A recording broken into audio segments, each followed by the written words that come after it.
what I found is, we've certainly had a lot of compliments, but the most rewarding compliments are the people who had either opposition or reservations about our purchase and looking just at the dollars, and now they've been up there, and there's certainly some evolution of attitudes, and it's very rewarding to see how people could, oh, well, I guess I was wrong, Yeah. That's nice that they've shared that. Yeah, and that's happened a number of times. I think that the dollar volumes always sound extremely large. I've said before, $1 million is always going to sound like a lot of money, even as we see the buying power of that million diminish. We are cautious with how those dollars are spent. And I think you can easily look to comparable acquisitions of open space in the Crystal River Valley, such as the Cold Mountain Ranch, the lots above the town of Redstone, and again, the preservation of character and rural.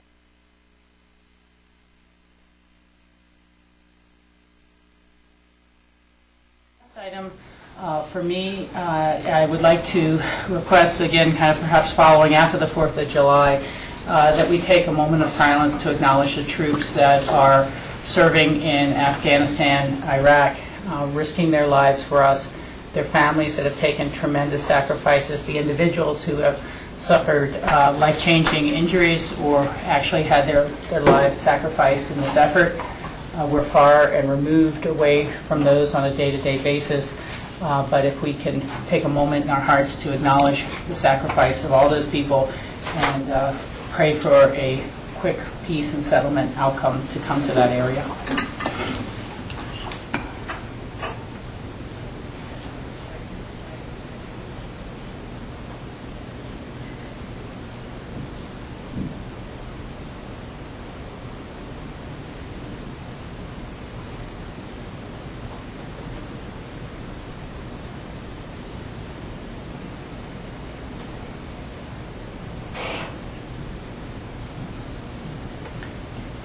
Thank you very much. We will now move on with the rest of our agenda. We have consent to actions. The first item is the work session minutes of May 24th, 27th of 2011. Excuse me. The minutes of May 24th and June 7th, 2011. The regular meeting minutes of June 22nd. The second item is a resolution ratifying Eagle County's appointment of Christine Tinner to the BOCC Regional Library Board. And the third item is a resolution appointing citizen board members, which we received an updated list yesterday evening. Is there a motion or items? Rachel, can you separate the minutes of May 24th since I was absent? Okay. Well, let's take these one at a time. Is there a motion to approve the work session minutes of May 24th? So moved. Second. Okay. It has been moved and seconded. With no further discussion, all in favor say aye. Aye. Aye. Okay. Is there a motion to approve the work session minutes of June 7th and the regular meeting minutes of June 22nd? So moved. Second. Second. Okay. All in favor? Aye. Thank you very much. The second item is the resolution with the appointment to the BOCC Regional Library and the resolution of appointing citizen board members. Is there a motion on those two items? So moved. Second? Second. Okay. For discussion? Now, I don't have the hard copy today, so who did we add to that list? It was Karen Siebert, who had originally resigned from the Financial Advisory Board, and I met with her about some of her concerns, and she agreed to stay on, and it was a reappointment of her position. Was that an arm twisting session? It was a very nice coffee buying session. Okay. I'm glad to hear that she's back on the FAB. She's been a valuable member. Okay. Well, in terms of just thanking all of these community members who give time to Pickens County and in service of the community, I will read the list. The Aspen Animal Shelter, Krista Eddy. The Board of Adjustments, Jamie Brewster McLeod and Patrick McAllister. The Board of Appeals, Wayne Stryker. The Election Commission, Brooke Peterson and Alice Davis. The Financial Advisory Board, Jonathan Feldman. The Redstone Historic Preservation, Nancy Cromie and Michelle Sorter. Apologize if I murder anyone's name here. The Senior Services Council, Sarah Garten, the Reverend Tom Thierfelder, and Deborah Overrinder. The Translator Advisory Board, David Johnson, John Emmerich, Brad Menashevitz, and Jeff Beer. And the Weed Advisory Board, Steve Child and Jim Lewis. And as you mentioned, Karen Seberg. Karen Seberg, Financial Advisory Board. We have a motion and a second. Jack, you have further discussion. Yeah, it's, I have to just say, it's pretty phenomenal to have so many people on our volunteer boards. It's very integral to not only what we do, but what the community does, and I'm sure everyone on the board offers much thanks. Thank you. Rachel, just for process, I thought we were just approving the resolution ratifying Eagle County's appointment of Christian Tyner was the original motion. Well, no, it was also including It item was? number 3. Okay, I didn't hear that. Okay. Yeah, Yeah, and process, please. procedural. John, even for the BOCC Library Board of Trustees, could we have on the back when we have an appointment, just a listing of all the members? So we're kind of continually aware as a new member joins and reminded who's on the old board. We usually have that during our work session memos when we're discussing the appointments. Do you want them included in the formal resolution of appointment too? No. Or just in the No, work it just session? came to us, and, the same thing, why I asked for an update on all our volunteer boards, just so have an awareness of who's on, who's left, etc. Okay. So we have a And not motion. part of the formal. Not for the formal packet, but just the work session packet. Good clarification. So we have a motion to approve item 2 and 3 of the consent actions. Is there any further discussion? There being none, all in favor signify by saying aye. Aye. Very good. We will now move on to the consent actions. These are first readings. They will be set for a public hearing on July 27th. I will read through the items. We will see if we will be able to do those as a block or if anyone wants to pull them. The items on our consent actions are a resolution to approve citizen board bylaws, a resolution vacating possible road routes across Aspen Valley Ranch in connection with the settlement of the Aspen Valley Ranch LLC Board of County Commissioners U.S. District Court case. Item 6, the resolution approving an agreement with the Colorado Department of Transportation for a scenic byway grant. And item number 7, a resolution approving extension agreement for the memorandum of understanding for the 2012 Colorado Works Program and the Colorado Child Care Assistance Program. Jeff? Yeah, I would appreciate it if we actually could act on the Aspen Valley Ranch one, because I have several questions on the other 2 items. Okay, so the other 3 items you were essentially asking to pull? Yeah, the bylaws and grant. Okay. So, and I'd make a motion to approve the resolution vacating possible road routes across Aspen. Well, let me find out what other board members want to do too first before. Hear anyone speak. Well, you saw hands up. I mean, they weren't speaking. Michael? Well, I'd like to pull the resolution of the vacation of the land and have the advice of our attorney on that. Okay, well, it sounds like we should take these one at a time. So let's just go into the first item, the resolution to approve citizen board bylaws. That is item coming through, Charlotte Anderson with our attorney, and John, if you as the manager want to maybe lead in on what this one is. Yeah, as we got into our project on boards and commissions, one of the things that we identified was that there's some cleanup items within the bylaws of our boards and commissions, either where terms that were identified, for example, in the bylaws didn't match with the charter, or In some cases, we couldn't find an authorizing resolution where the bylaws had been adopted or approved by the Board of County Commissioners. And so the first item in your packet is a chart that goes through the citizen boards and just briefly gives you an idea of what types of changes. Again, these are primarily house cleaning changes and making sure we're updated at this point. There are no major changes in the bylaws. There's Charlotte. Come on over one more because of the pillar. The pillar issue that we have in this room. It's hard to see people. Jeff, you had questions? Yeah, so really what I would like to get clarification on is the whole group comprehensively, because in this packet there are 9 citizen boards bylaws that we're approving. Okay, I understand that. Then the memo states that there are 3, the Library Board, Board of Appeals, Conflict of Committee Pool, that will come before us.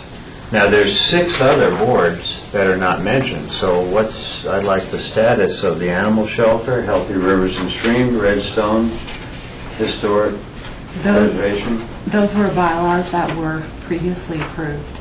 Okay, so didn't mention that, but that answers one question. So those are all in good stead. Yeah, so we only do have 3 left. After, assuming you approve these today. Yeah. Exactly. Thank you. I appreciate the chance to ask a question. Not at all. Are there any other questions on this item? Would you like to make a motion to approve this item, and we'll move this one forward? So moved. Second. Okay. And no further discussion. All those in favor signify by saying aye. Aye. Thank you very much, Charlie. Sorry to have you come down. No. This is what it's all about. And then the second item is the resolution vacating possible road routes across the Aspen Valley Ranch in connection with the settlement of the Aspen Valley Ranch lawsuit. Chris Selden, you're going to take that for us, and Michael, you have some questions. Yeah, I'd like to go into executive session to get the advice part. Okay. We have a motion to go into, would you make that in the form of a motion? I'd like to move that we go into executive session. Is there, Pursuant to section 24-6-4024B. That's what I was thinking. yeah. Is there a second? And I'll second that because I respect the request. Okay. We will leave the room to do that, so no one else has to leave the room. It will probably be relatively short, and we will go into executive session and come back with the regular meeting. All those in favor of the motion signify by saying aye. Aye. Opposed? There are none. We are in executive session. We will just be slipping next to it.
there a motion to come out? Next step is to go straight to that planning committee and the residents who, we have a huge email list of people that were on there, and create the final plan to actually then present to the Board of County Commissioners and the Open Space Board for construction hopefully next year.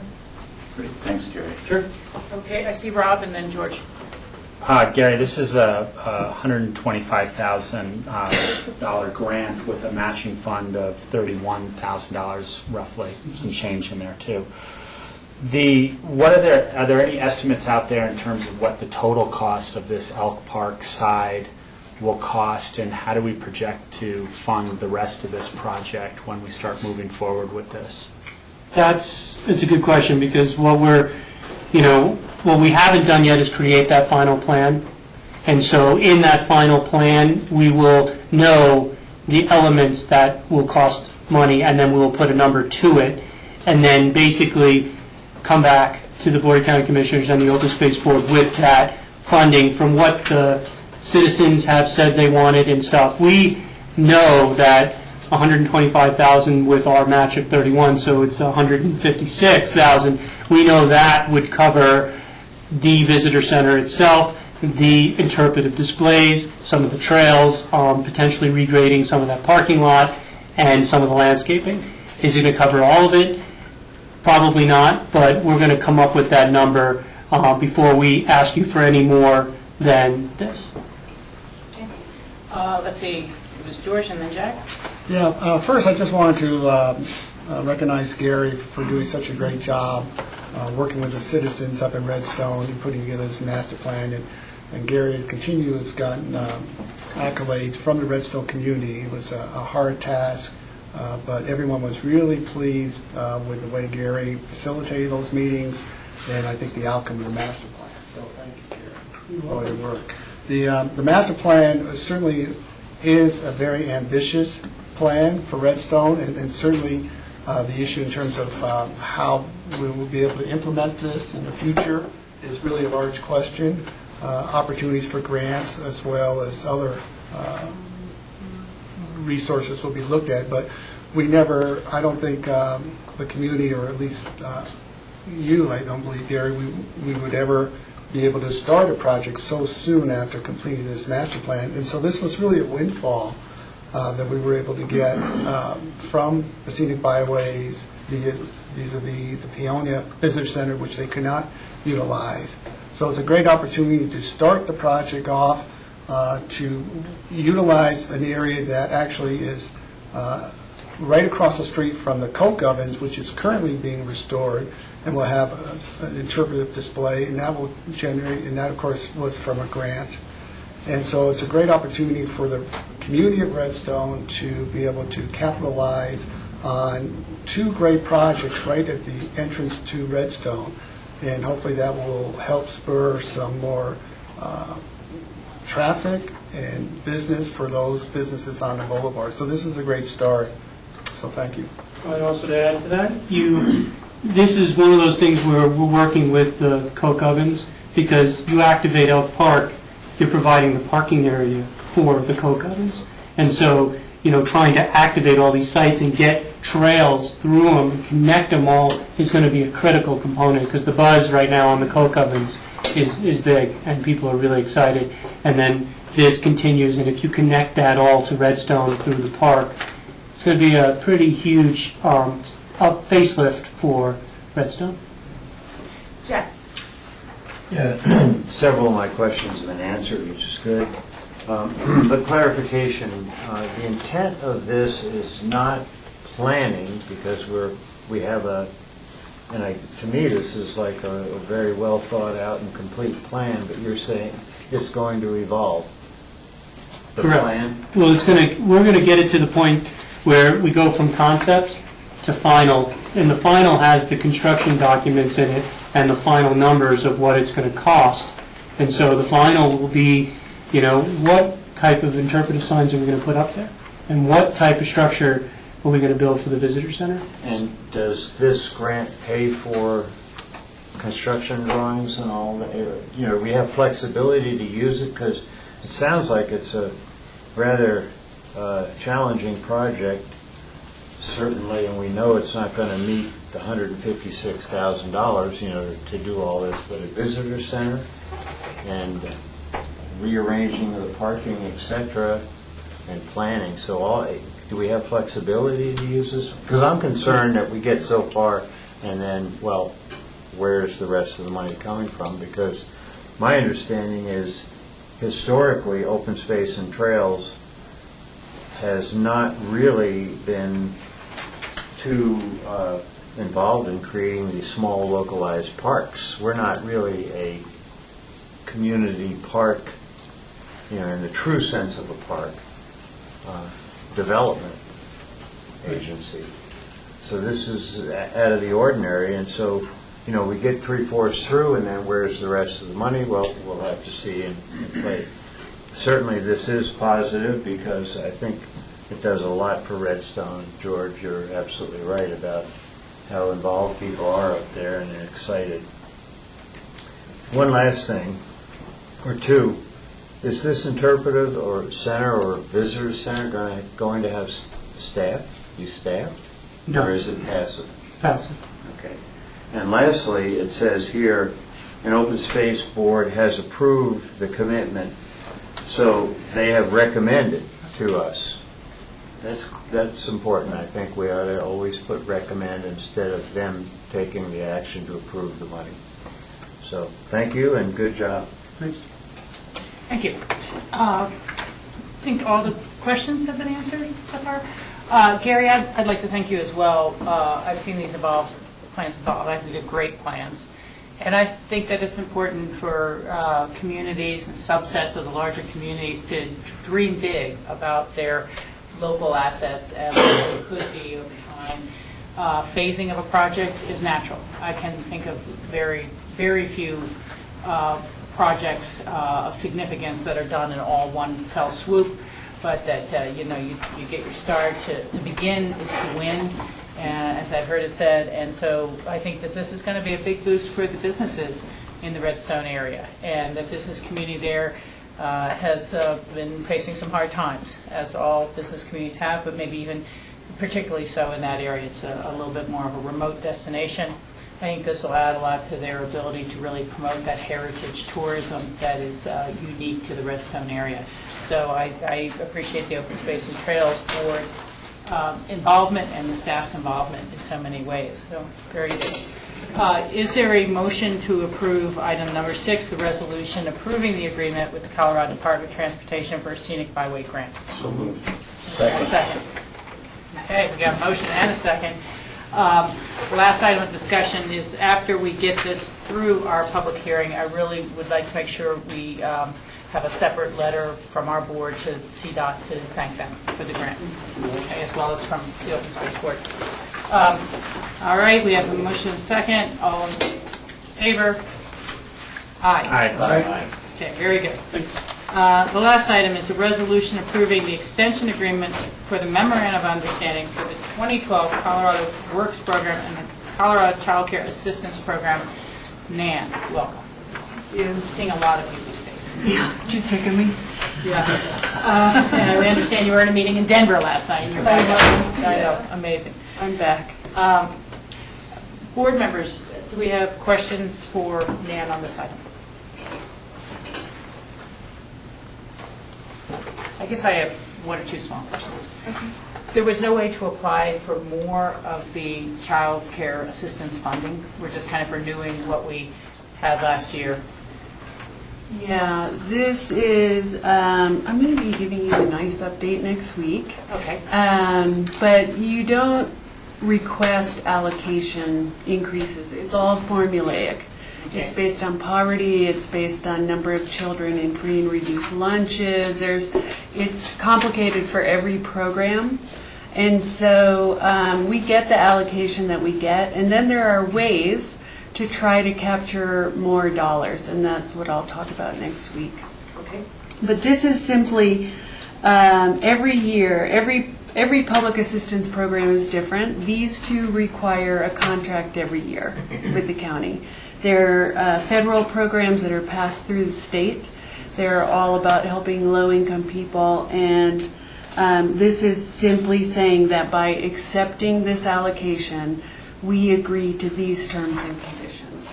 And can you outline just a few of the major terms and conditions for us? the terms and conditions are really about making sure that the services are distributed fairly and equitably, that we're not limiting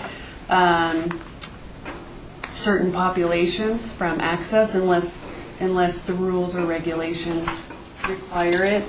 There are some, in terms of Colorado Works in particular, they talk about the work participation rate. And we have so few clients who get basic cash assistance because you have to have a really, really, really low income, and you have to have children, and you have to be lawfully present. And so, based on the numbers of cases that you have, the state will tell you that you have to achieve a certain work participation rate. And work participation speaks to activities that welfare recipients are active in to try to find work. So maybe they're going to school, maybe they're doing an internship, maybe they have childcare so they can study at night. And ultimately, the goal of the Colorado Works program is to get people to work. So we have a very low works participation rate, and I don't know exactly what it is, but for the most part, the people who qualify for the Works program in Pitkin County make more than what qualifies them for basic cash assistance and make less than $75,000. And so we might do one-time assistance with a car repair to help someone get to work, or something like that. We've helped buy clothes for someone who got a new job, boots for someone who's going to be a street. What do you signal people? The signal people. So those are the kinds of, we get audited on both of these two. They come in and they look at certain files. It's random, and we have to comply, or else we go into something that is a corrective action. And so this is outlining all of that. I have one last question, and then I'll turn it over to the board for questions. Earlier this year, we passed an emergency ordinance, I think, to cap the kind of eligibility based on percentage of poverty level for the Child Care Assistance Fund. And that was because the number of requests were vastly exceeding this number, our allocation. Flipping through the contract, which I'm glad you understand so carefully and so fully, all these federal provisions, it doesn't really acknowledge or recognize that number. Is that something we set separately from that, or is that? No, it does, and I just reviewed this when you pulled it off, and I don't remember where, but it does say that we administer the programs within the rules and regulations and laws, and the rules allow us to adjust the eligibility for Colorado Works anywhere between 130% and 225% Of poverty level. of poverty, the federal poverty level. So it's in rules, it's not in the contract per se. Okay, super. Because we had discussed potentially revisiting that as we go into the budget season next year and understanding the impact. So I just wanted to make sure we're still having that queued up for discussion of some level. We're going to talk about it next week, as a matter of fact, while you convene as the Board of Social Services. Okay. Thank you. Other board member questions on this item?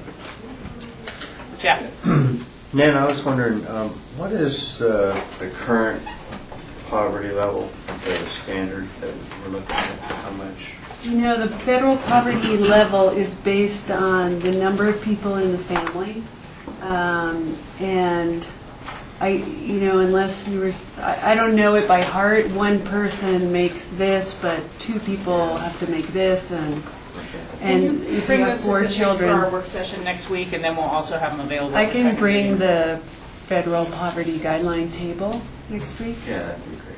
Thank you. Any other board questions? There being none, is there a motion to approve this item on first reading and set for public hearing on July 27th? So moved. Is there a second? Second? Okay, thank you. All in favor? Aye. Thank you, Nan. Okay, we will now move on to consent public hearings, second readings. The first item is an ordinance accepting the conveyance of the Simpson Family Trust interest in the tariff mine claim and authorizing the execution of the necessary conveyance documents. John, would you like to introduce this item for us? As, Brian Pettit is not here at this time. Sure. This is a mining claim, and I can put the map up here. That's up on Aspen Mountain near Ruthie's Restaurant. The county currently owns a portion of the claim, and the Simpson Family Trust owns the other 19/32 of the claim. The county and the trust, the family, work together to extinguish the development rights on this mining claim, and the trust is now wanting to convey that property, the remaining ownership of the mining claim, to the county. And in a minute, we can have the map up. Okay, and I want to ask John Ely for a little background while you're in the middle of getting the map up.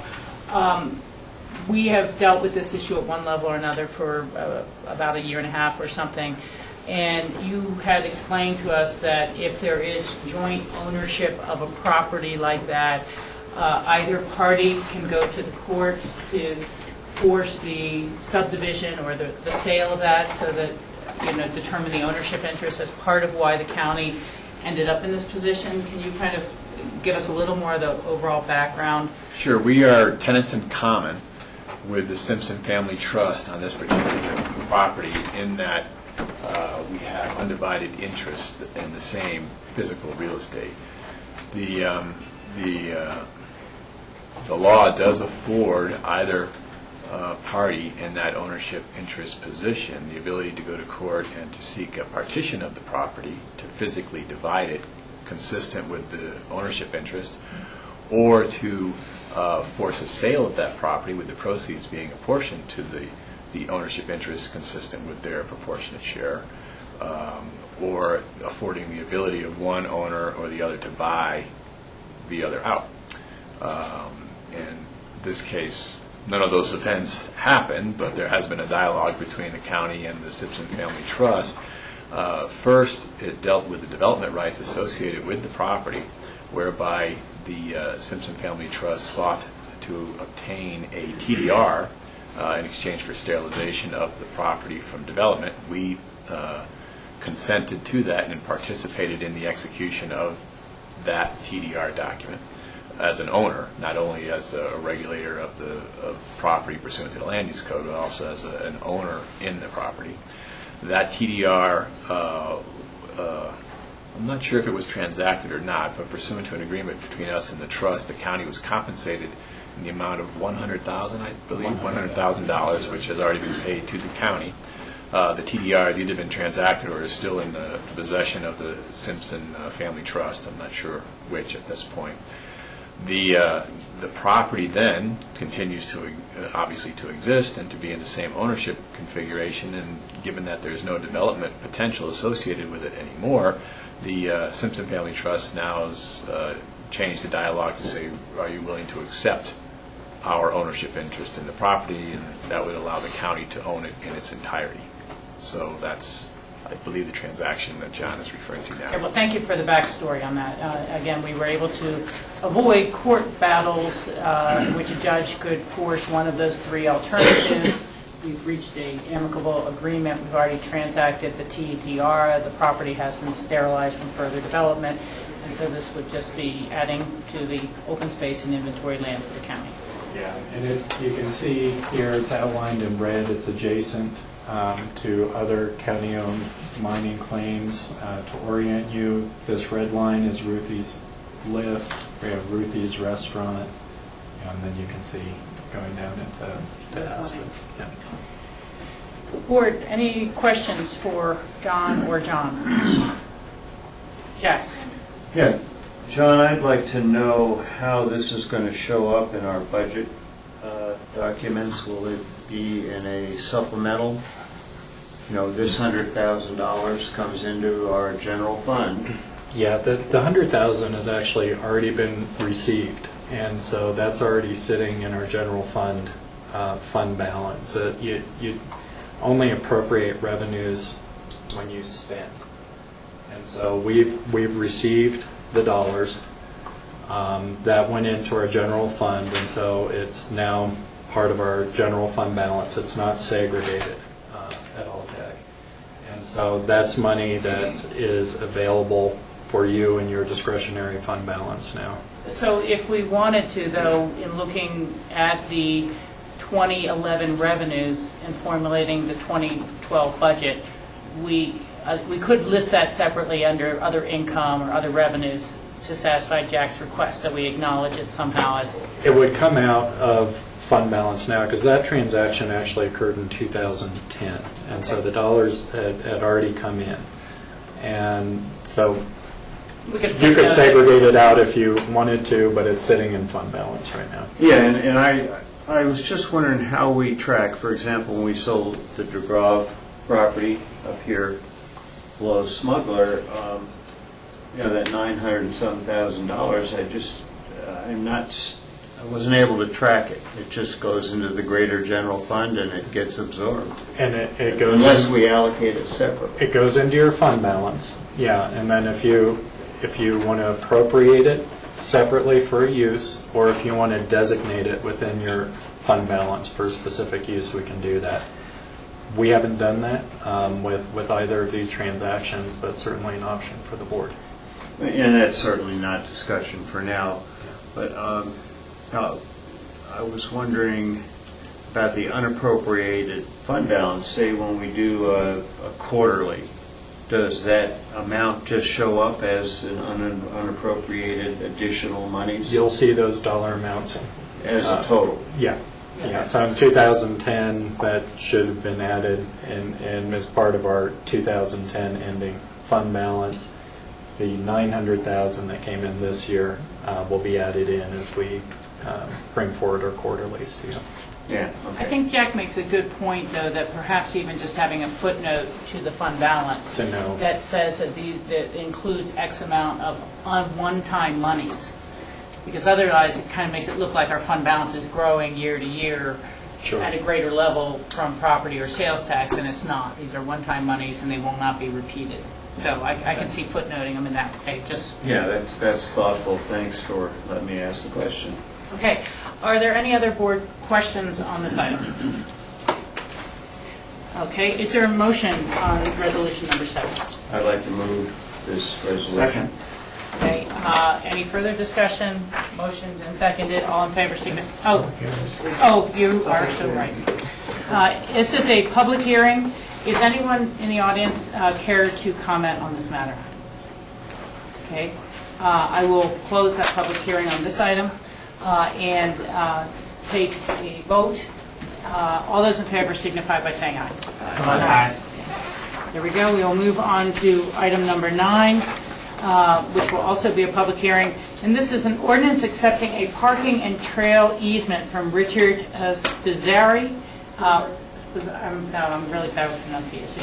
Barb, why don't you come forward in case anybody has any questions? Does anyone on our board have questions on this item? Accepting the parking and trail easement, we did discuss it a little bit at first reading. Okay, I'm not seeing any questions. Michael? Barb, could you go over exactly what the county anticipates using this for, or has used it for in the past? This is actually making permanent, kind of a non-permanent license that we had to use this man's land for the east of Aspen Trail and for adjacent parking just up valley of the North Star Nature Preserve. So you won't see any change in use there. It's just making permanent what was an agreement. Any other questions for Barb? This is not the map that goes with that parking lot. It is. Is it? Okay, it's changed behind me. I'm sorry, this is always a little awkward for me here. Yeah, and you can see on that map, there's just a little corner of Mr. Spizzeri's land that goes across Highway 82 and is encroached on by the east of Aspen Trail. And there's been a low parking adjacent to that area. Yeah. So we'll get a permanent easement on that. Projector feels a lot like one of those Gumby shows on TV or something. Okay, this is a public hearing. Is anyone here from the public who would like to comment on the parking and trail easement from Mr. Spizzeri? Thank you. Okay, there being none, I will close that public hearing. Board, do we have a motion? So moved. Second. Okay. Any further discussion? There being none, all in favor signify by saying aye. Aye. Okay, thank you. The next item is a land use consent public hearing. It is an item that going to be continued to September 28th at the applicant's request. This is the MS 4610 Limited Liability Corp. Site Plan Review and Rural Remote Special Review and Three Trees Limited Liability Corp. Site Plan Review. This is a public hearing, so if anyone in the public is here to speak about that, we will hear your comments now before continuing those. There being none, I will close the public hearing and ask for a motion from the board to continue the land use consent public hearing until September 28th. So moved. Second. Okay, it has been moved by Mr. Hatfield, seconded by Mr. Owsley. No further board discussion. All those in favor signify by saying aye. Aye. All right. We are now up to the land use public hearings, and the first item is going to be the Nakagawa. I can probably get that now. But we are going to take a 5-minute break while everyone sets up and gets ready for this hearing. This is going to be a little bit of a lengthy hearing, so we will take a 5-minute break now, Grassroots TV, and we'll have this item next, and everyone can get their materials set up for our viewing. Thank you.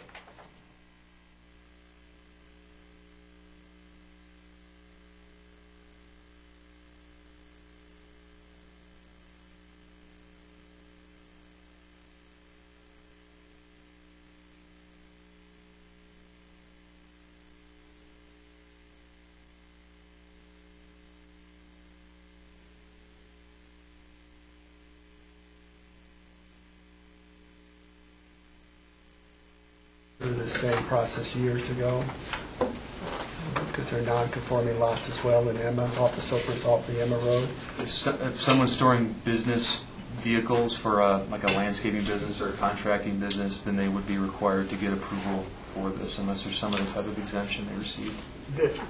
There are two that I think you're referring to in your neighborhood that I'm aware of that have been determined to be pre-existing legal non-conforming uses, unlike this where Mr. Nakagawa is starting today. Oh, so pre-existing. So if those businesses were to try to start their use of their property now, they would have to go through the similar. What they are doing on their property was established legally, presumably, prior to the land use code restrictions. So they have not had to go through the special review. Right. If they were to make any changes or increase the uses, then they would. Yes, Michael. What are the allowed uses in the AR-10? Well, AR stands for agricultural and residential, and Lance has got the land use code there. The AR-10 zone district is, by and large, a single-family residential zone district, and it does have various special review uses, such as what is requested here. For instance, blacksmithing, kennel, mineral or gravel extraction, cemetery, daycare center, church. I'm just throwing some out. Writing stable, meeting hall or conference center, building materials and landscaping. That's what this is requesting. Cellular telephone facility, junkyard, several uses that can be reviewed and approved in a discretionary manner by the Board of County Commissioners through the special review process. Okay, thank you, Lynn. Jack, and then, okay, and then sorry. Okay, so this is a special review for change of use to allow some business to occur, landscaping and snow removal. And it talks about, the code talks about 4 additional vehicles. Is there a restriction on Mr. Nakagawa's personal vehicles? Because what he has at his home personally appears to be something that's not addressed in the memo. So there's an undefined number here, plus the additional new requested special review. So how do we deal with that? That's a good question. We would segregate out those residential vehicles from the business vehicles. So the Nakagawa landscaping vehicles that he's parking additionally on site would be subject to this review. And the residential part of it, we don't restrict how many vehicles you can park on the property. Yeah, and there's a difference. Many of us have trucks for our personal vehicle, etc. And I certainly have no background to understand what the personal side would be. But as we go through this review, we ought to try to understand what that means, if in fact it proceeds to the point of a motion to approve or something. We need to know what the final determination is. Business, private, I would think. Thank you. Yes, thank you, Jack. Rob is up next. Yeah, my question was kind of similar, which is how do you define a vehicle and how do you differentiate between what's residential vehicle and what's commercial vehicle? And I'm really kind of referring a little bit to Mr. Brown's email that we just got that says up to 20 vehicles and motorcycles have been on the property.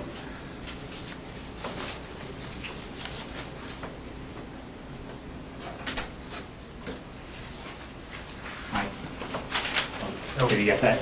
Yeah, I was just writing down some notes. We should ask the applicant about that. I haven't been out there to view it, so we should. So the question to you is, how do we differentiate what a residential vehicle is and a commercial vehicle? Whether it's owned by a business, what the title is with the clerk's office for the car, or. What I noticed when I was out there is that the vehicles were marked with a Nakagawa Landscaping LLC on the side of the vehicle, so that was easy for me to distinguish between the two. But we should probably ask Hector how we can distinguish so that we can then enforce that then too. Ask him what he's got for personal vehicles. Yeah, okay. I'm sorry, I was just trying to, I thought we were waiting for this answer here. This issue has not typically come up. If it is an issue, that would be the way to do it. We would identify the vehicles in the special review, and it would be clear. Okay, yeah, because I'm just a little concerned about that as well. That's the only way to do it. Because a lot of small businesses, the vehicle is both personal and business. And if it's owned personally, but that's what you run back with the house to grab the weed eater with, how do you determine which side of the scorecard that is kept track of? Well, the really only practical way to do that is to say there will be one Jeep Wrangler personal vehicle, one sedan personal vehicle. There will be 2 pickup trucks with Nakagawa on the side, et cetera, et cetera. I mean, if that is an issue, there's only one way to deal with it, and that's to be specific. So to create an inventory that's attached to the special use permit and then updated as any of that vehicle inventory changes. Yeah. As I said, this hasn't typically been an issue. I'm going to let Rob continue and then. Just to kind of follow up on that, a vehicle is a motorcycle. A vehicle is these little bobcats, are they considered vehicles? A riding lawnmower, is that a vehicle? what's the definition of a vehicle in our land use code? We I don't guess is the define it. question. It's not a land use issue typically, so we do not define it. It says a maximum of 4 commercial vehicles on site at any time. So if we want to define it, we'll have to define it in real time. Okay, do we refer to vehicles or equipment? Because I would tend to think of a Bobcat as being a little more equipment than vehicle. No, there's no more direction than. Okay. Is there any limitation in the code, or could we attach limitations to a permit related to number of vehicles? Because the application also references trailers that may be stored. And so if we're saying 5 vehicles or 4 vehicles, but then there's no limit on the number of trailers. This being a discretionary review, you could attach whatever specifics regarding vehicles that you thought was appropriate. The one time I remember doing that was the special review approval we did for Avalanche Creek Mine, where we actually said what size, shape, and type of vehicles could be there. So it's something that can be done. Thank you. Rob, did you finish your questions for now? Michael? Didn't we have a hearing about a business close to this variant? Didn't have a hearing. Mr. Isbarian was here asking to be exempted from this process. We told him that this was a process he needed to go through to utilize that little building in the adjacent 2 lots away. The little building in front that had been the chiropractor place that Mr. Isbarian purchased and now has rugs hanging in there. And he was here to appeal to you to let him not have to go through any process to utilize that commercial space. So is that the same zoning? Is this parcels, 2 parcels away, you say? It's the same zoning, it's AR10. Correct. And so he would have had, he wanted to have a retail space there, is that right? Yes, correct. And so that he would have had to gone through a special review in order to have commercial space on that lot. And there's also on that lot the mini warehouses stored farther back, which are also AR10 and are pre-existing legal non-conforming uses. George, did I see your hand going up? Are there other board questions for Mike at this time?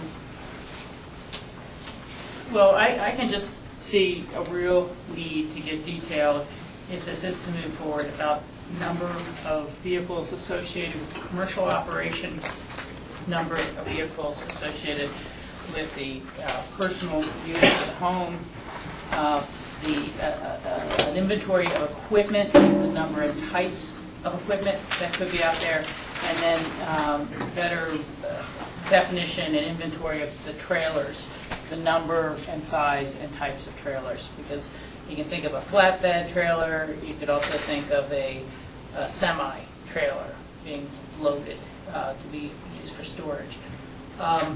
I also, myself, am struggling a little bit with the term storage.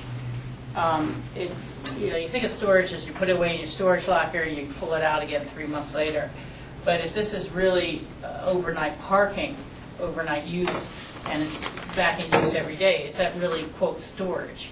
I mean, maybe by our code language, but I have to think twice about whether it's storage and it's just changed over seasonally or quarterly or something, or whether it's a daily use operation, because I think the impacts are very different from those types of uses. So I want us to be clear in whatever, should we end up writing anything up on this.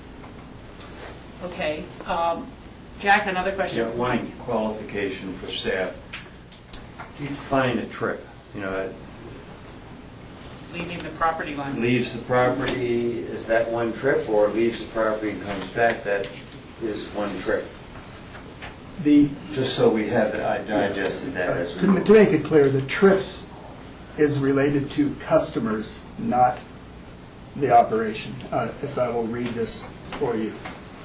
This use shall not include retail sales to the public, this is from the code, as opposed to contractors. Because Had they wanted to do wholesale sales, they could have asked for that. They have not.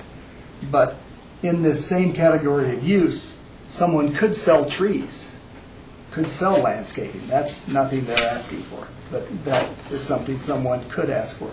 So this is related to that. It says, shall not include retail sales to the public as opposed to contractors. Shall only be permitted to have a maximum of 4 commercial vehicles on site at any time. Shall be permitted a maximum of 5 customer visits per day. So the trips are not related to Nakagawa's landscaping business. They are related to if he were to have customers coming on site, which, as I understand it, is not the case.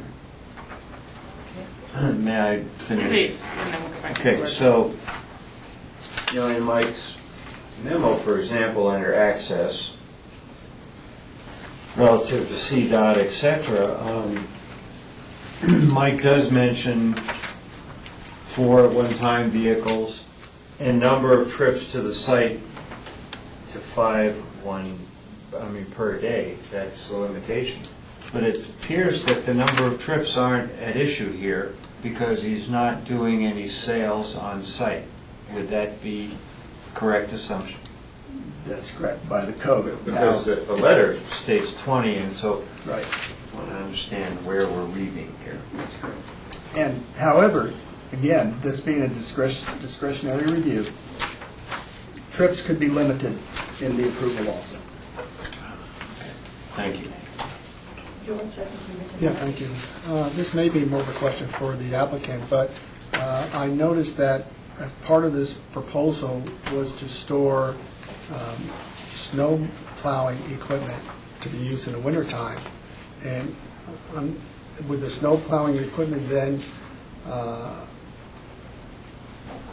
be accessed throughout the winter on this site? Because if so, I know the contractor who does my snow plowing, when it snows, he's out at 4 in the morning until 10 at night, just trying to get driveways and things done, even though we have a stipulation here that it can only be used for certain hours. I'm concerned about, and it's noted in terms of the adjacent neighbor as well, they're concerned. So if it's a storage, it's one situation, as Rachel was saying, but if it's going to be used for daily work, whether it's in the summer or in the winter for snow plowing, then I'd like to have the applicant address that when it's his time. Okay. Yeah, the hours of operation request that we had coming forward was to go from 7 a.m. to 7 p.m. But the code says no work before 8 a.m. And the code also says no work on Sundays or holidays. And that is also often in conflict with the snow plowing business. So, I'll just say kind of off the cuff, and I appreciate and like small businesses, but this almost sounds semi-industrial in nature of its types of activities. And I don't know when you cross the threshold from small business to light industrial. Do we know that? Nice to have the code there. Well, what is being proposed fits within the category that they've selected to request a special review. I think that's my best answer to that. And one last question, then I'll go back to Rob. This is a 1-acre parcel within a AR10 zone, and so it is a non-conforming site by size. Looking at these special review request uses on a 10-acre site, when there would really be ample room for setbacks from neighbors, seems a little different from a request on a non-conforming site within that zone district. Does the non-conforming site size play into any of the decision-making for the staff recommendation? Nothing in the code specifically says that you can't approve this if it's a non-conforming size parcel. but we do have a letter from the neighbor talking about setbacks and distances and things like that. And those should take into consideration too. Yeah, again, it just seems that, and I know we have a lot of non-conforming lots, but it just seems pretty constrained, given that there's residential properties immediately nearby, and it's not a 10-acre parcel, or 8-acre, or 5-acre. It's getting pretty tight. Other board questions, Rob? Lance, you may be the best person to answer this. In the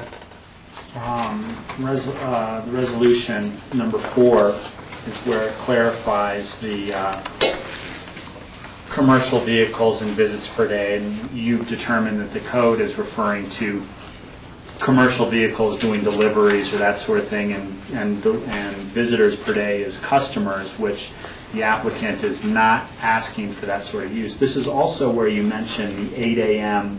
to 6 p.m. Monday through Saturday, and it says, and shall only operate between the hours of 8 a.m. and 6 p.m.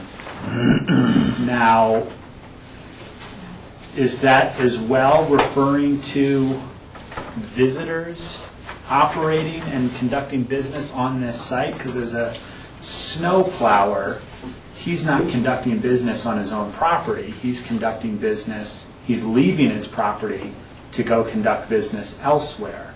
So if he leaves his property at, as George referred to, 3 in the morning to go start plowing, is that considered conducting business, the act of leaving one's property? Well, Rob, you pointed out a good lack of clarity in the code, which is probably not the first or last time. But yes, it says, shall be permitted a maximum 5 customer visits per day and shall only operate between the hours of 8 a.m. and 6 p.m. And you've brought up a good distinction of operation and...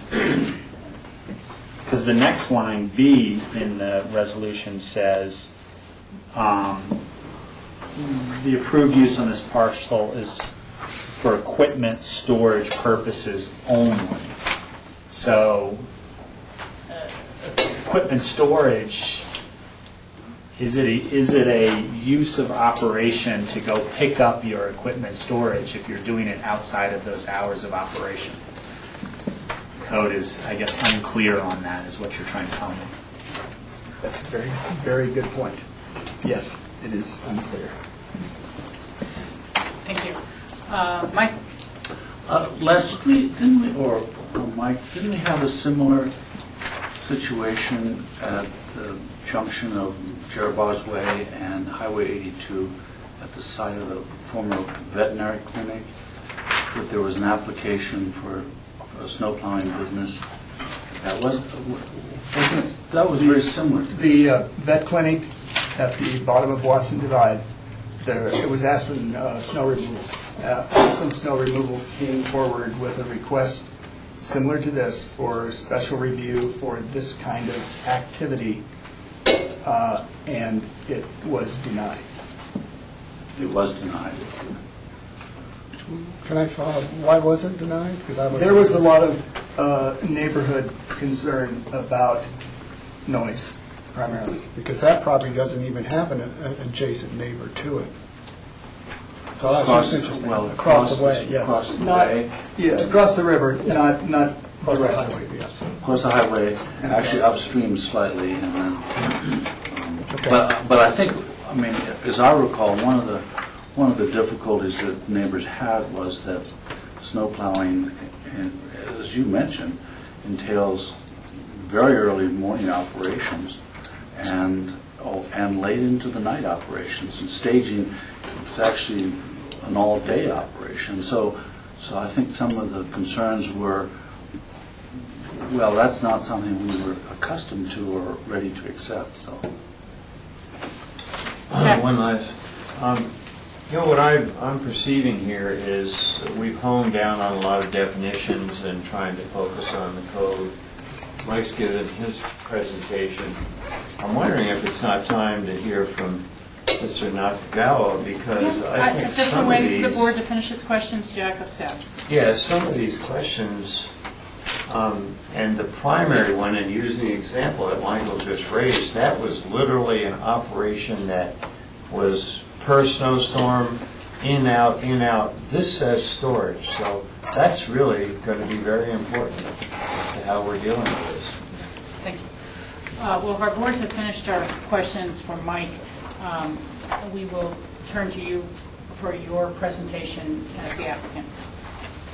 And just identify yourself for the public record and Governor Hector. Hector Nakagawa. I have my nephew, same as my son. My English is still poor. He studied in this valley. His English is much better than mine. So I have him to help me out. Certainly. Yes, thank you very much.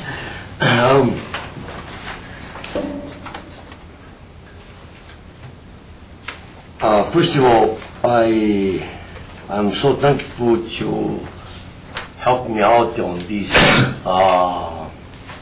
system, special review. Thank you very much.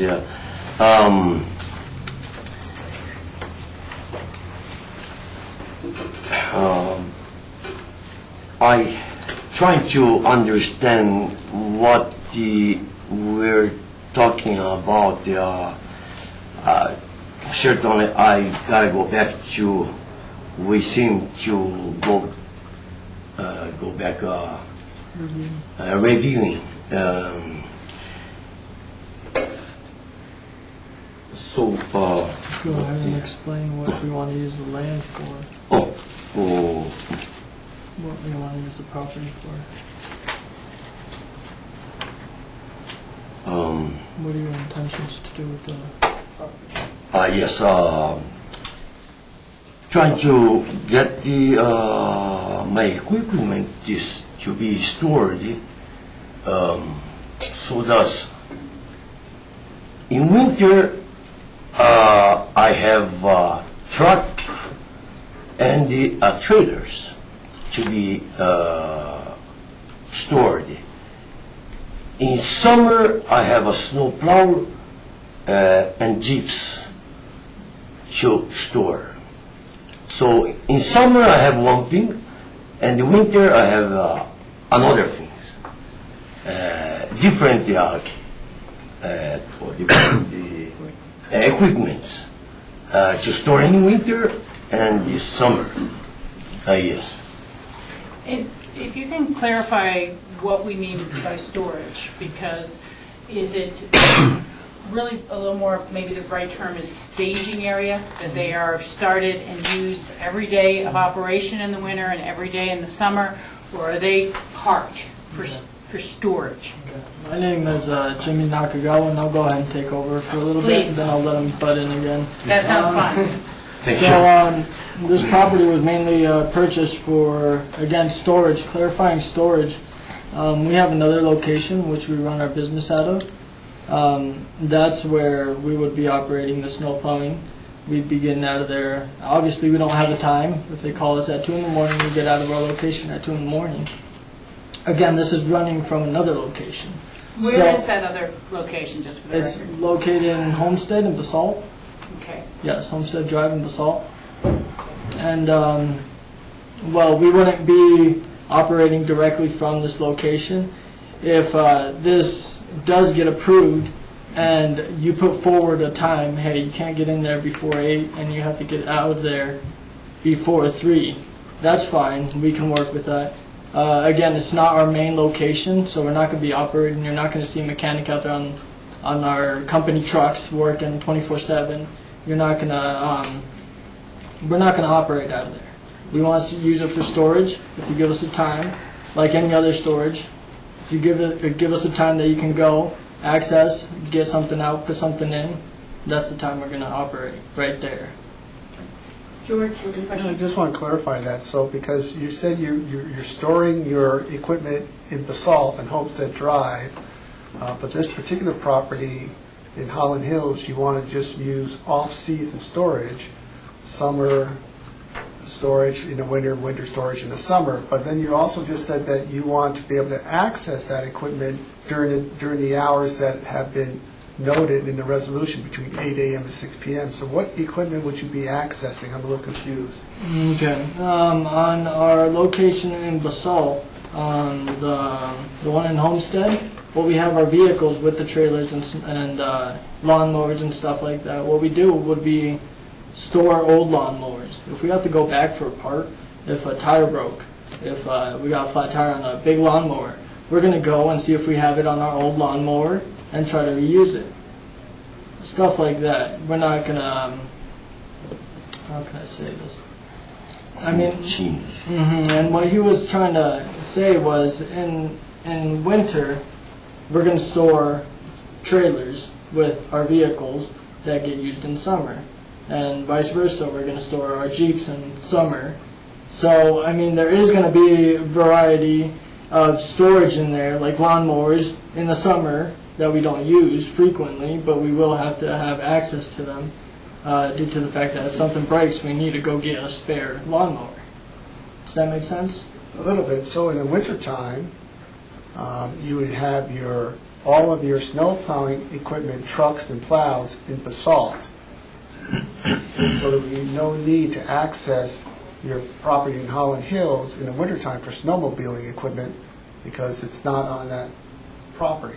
Snow plowing. Snow plowing. Is that correct? That's correct, unless also tires for vehicles would be stored in the garage. If we get a flat tire, we do need an operating time, maybe that, hey, we got a flat tire, let's go get a tire. Yeah, it's not going to be nothing big. We're not going to be pulling in and out trucks, trailers. No, it's just going to be something we pull out our main stuff and little things we have to go in and out. So workers will not meet there in the morning to get their work equipment to go to daily work. No, ma'am.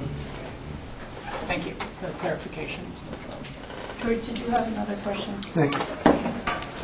Please continue. And again, we're new at this, so we're more than willing to take advice and recommendations. Again, we're trying to be the best business owners as we can, and also we want to be good neighbors. We're more than happy to take any suggestions that the neighbors have. We can adjust everything. Everything has a limit, and I mean, pretty much just for storage. And we have highlighted a place where we would like to store. If that doesn't work, we can find an alternative to that. And we're more than willing to take some suggestions and we'll work with everything. We've already started screening for for 82, so they don't have too much visibility of the property, and also with the neighbors, so we don't disturb them too much. If that's not working out, we can always adjust everything. Okay, and you are familiar with the conditions in our resolution that we're looking at, item number 4, which is, this use shall not include retail sales, shall only be permitted to have a maximum of 4 commercial vehicles on the site at any time, shall be permitted a maximum of 5 visits per day, and shall only operate between the hours of 8 a.m. and 6 p.m. Monday through Saturday. So you understand those are very clearly the conditions we're discussing at this time. Yes, ma'am. There will not be any retail sales there, and only 4 vehicles. So 4 vehicles. That's actually 4 vehicle commercial vehicle. So it's a total of 4 vehicles on the property, commercial vehicles. yeah, that would be separate from a personal sedan for your in the house. And now we still have to clarify if a Bobcat is considered a vehicle. Is that correct? Yeah, Or a trailer. and the term equipment. Okay. We have to, and what does a trailer mean, and storage of a Definitely. trailer. So I think we still need to get our Once hands we, around this. once we get all that clarified, again, I think that's a great idea if we do make an inventory list and specify the number of vehicles, maybe even the color, make, model. That's perfect. That's no problem. We can definitely go ahead and work with that. Thank you. Rob, you had a question? Yeah, I just, again, wanted to clarify with Lance, because I was under the impression that, per our earlier conversation, that those commercial vehicles and visits per day referred to customers in a retail operation, i.e. delivery trucks. It's not vehicles being stored by the business. It's vehicles servicing that business. And I'm okay with putting it in as an additional, because it is a special review. I think that was being carried forward. Putting it as an additional requirement, saying that you can only store so many vehicles on the property, but I don't think that's what 4 says, or at least that's not what I understand 4 saying the way Lance explained it earlier. 4 was saying that you can't have more than 4 commercial vehicles on site at one time, like if you were a restaurant having 4 delivery trucks at one time. And you can't have more than 5 visitors per day, i.e. if you were a restaurant, you could only do 5 customers per day. That's the way I understood Lance describing that code section, but I'm okay with having some sort of requirement, if we move forward with this, having some sort of requirement that limits the number of storage vehicles, but I'm not sure that that's what 4 in our resolution is talking about, the way Lance explained it. Again, it's unclear on both points, but the way I would interpret it, which is what I do, shall only be permitted to have a maximum of 4 commercial vehicles on site at any time. I think I probably would interpret that meaning vehicles of the business, not visiting vehicles. And then a maximum of 5 customer visits is clear that that means other people coming on site. But I think that we could... We're going to have to rewrite this section. Yeah, be be specific. But I think doing the inventory of the owner's vehicles and what type and how many are appropriate, if there is an approval, is the way to do it. Thank you. Yeah, I just wanted to make sure you realize what was in the resolution to date so far, although it may evolve.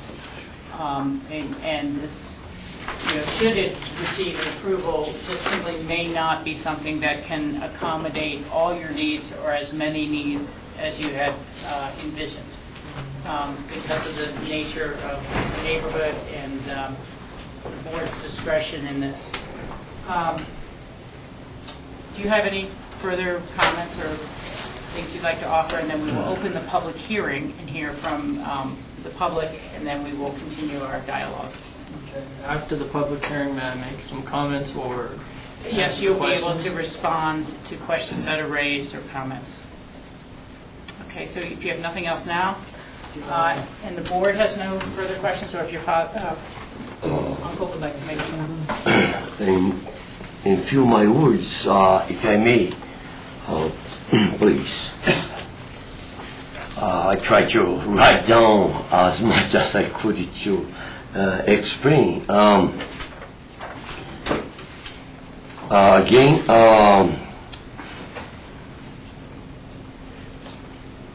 my intention to ask for this special review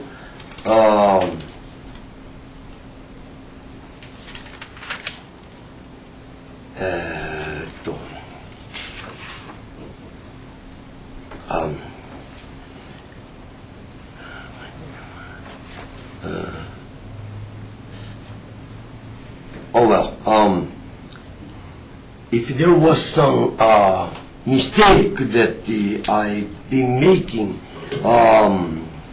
please accept my apology. And if there is rules that I gotta go through, I'll be very happy to go with and then make it better place. Also the be helpful to the neighbors. That the I'll be happy to help out anything that I have to be done. Yes. Thank you. Thank you very much. Thank you very much. Okay, we will now open the public hearing on the Nakagawa Special Review for Landscaping Business. Are there members of the public here who would like to speak? We simply ask that you identify yourself for the public record. So I see a hand going up, sir. Please stand up, identify yourself for the record, and let us hear your comment. Yeah, but I'm on the house that's to the east of that, your checkered area up there where the parking lot is, where that checkered area runs through the property line. Okay. My house is 30 foot on the other side of that line.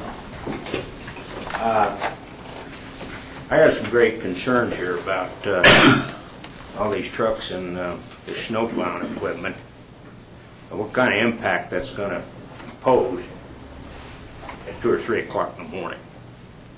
Now that house has been there, and I've been there for 42 years, before anything was there, on either side. And I was politely asked to remove my plumbing trucks and stuff from my premises some 10 years ago by the code enforcer, and I wasn't running a business there. I've got some big concerns about, and I'm not sure what all we're asking for here, because it seems to me like Nakagawa's nephew had a different version of what he proposed to happen than what I see on the proposed sheet. And the first proposal sheet, which was sent to me by my attorney in Glenwood, Kenneth James, was an 8 to 5 with 4 or 5 visits a day from a customer. 3 or 4 trucks, I don't remember just what it was. It was a very limited thing, 2 or 3 things is all that was asked for. But then I see that there's snow plowing. There's a multitude of things that happens here now. And I got a feeling about this. It seems like when something goes south, it never turns to north. And I don't want to be up here in a big fight in the middle of the winter at 3 o'clock whenever snow plows, when all this stuff is starting up moving, when it's actually 30 foot from my bedroom window. I probably, I understand that Mr. Nakagawa bought this for employee housing. I ain't got no squabble about that. I'm in the construction business, been in the construction business here over 50 years. I got a little concerned about, there's 3 or 4 or 5 cars that stay there all the time. That's personnel and motorcycles. I don't know just exactly how impact this situation is coming down to being after reading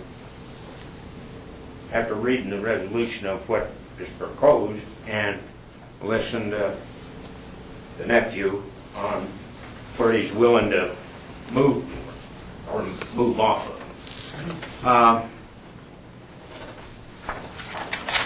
Another thing I see here is I'm completely surrounded by something commercial going on. And that's just life, a lot of it. But, and I probably wouldn't say a whole lot if that was 6 or 8 acres. But we're talking a 125-foot lot by roughly 300. I just wanted to bring it to the board's attention here that I'm a little bit concerned of how this come down the pike. Not that I'm trying to gig Mr. Nakagawa or nothing about this issue. I'm just paying attention here a little bit of what investment I've got and where it will end up. Thank you. We appreciate that, and I think your email is very concise, and we're equally trying to make sure we understand exactly what impacts may occur should this go forward, and to limit those appropriately, and continue this dialogue. Additional public comments, if anyone who would like to add to the public record. Thank you, sir. Just identify yourself for the record. My name is Scott Steele. I'm the co-owner on the west side of that property. And just got brought to my attention the last couple of days. Mainly just checking to see, what was going on and see if it was going to affect our property value. Okay. Other than that, we don't live there, it's rented, so. And do you have any, you're just interested, or do you have specific comments that you would like us to Well, include in our? I'm kind of staying if you're surrounded by commercial, but real estate sells as residential or a little tougher to get through. So. Thank you. Okay, appreciate that. Thanks for attending. Are there additional public comments on this matter? Okay, for at least the time, I will close the public hearing. If new information evolves in such a way that we need to take further comment, I will reopen that. George, you have a comment. Yeah, I think that the sort of the key or the operative word that we're struggling with is what is meant by storage. And for example, I have an old pickup truck, and in the wintertime, I take it off the road, I pull the battery, and I store it in my field, and it just sits there. And in the summertime, I put it back on the road, and I use it. So I'm still having a hard time trying to decipher what you mean by storage. So if you mean that in the summertime you're going to be storing your snow plowing equipment in trucks on site, and you won't be using them at all, and so there's really no need to be running them back and forth in terms of those vehicles, and in the wintertime, vice versa, you'll be storing your summer vehicles there, and you won't have any need to utilize those, not only the vehicles, but equipment. So in the wintertime, you would probably perhaps store your Bobcat there or your lawnmower there, but you wouldn't have any use of it or need to be accessing the property back and forth. So I don't have any problem with that. As we're going to have to rework this number 4, Lance, as we talked about, when we talked about maximum 5 visits per day, well, it's not a customer visit because there's no need for a customer to access that property. It's not a retail establishment. So the only reason one may have to access that property, in my mind, would be if you have to get a part or something, or a tire that you would then pick up and take to your other property in Basalt to do the repairs. So if that's all you're asking for, if that can be very clear, then I don't have any problem with that, and I think it would assure the neighbors as well. I see that you've taken the extra step in terms of doing landscaping and fencing, so it would not be visible or an eyesore for the neighbor or anyone traveling along the highway or the bike path. So I think that is good as well. So again, it comes back to that key word in terms of what do we mean and how can we clarify what storage really is, and so it's clear for us, clear for the neighbors, clear for the applicants. Yeah. Let me ask something else, Lance.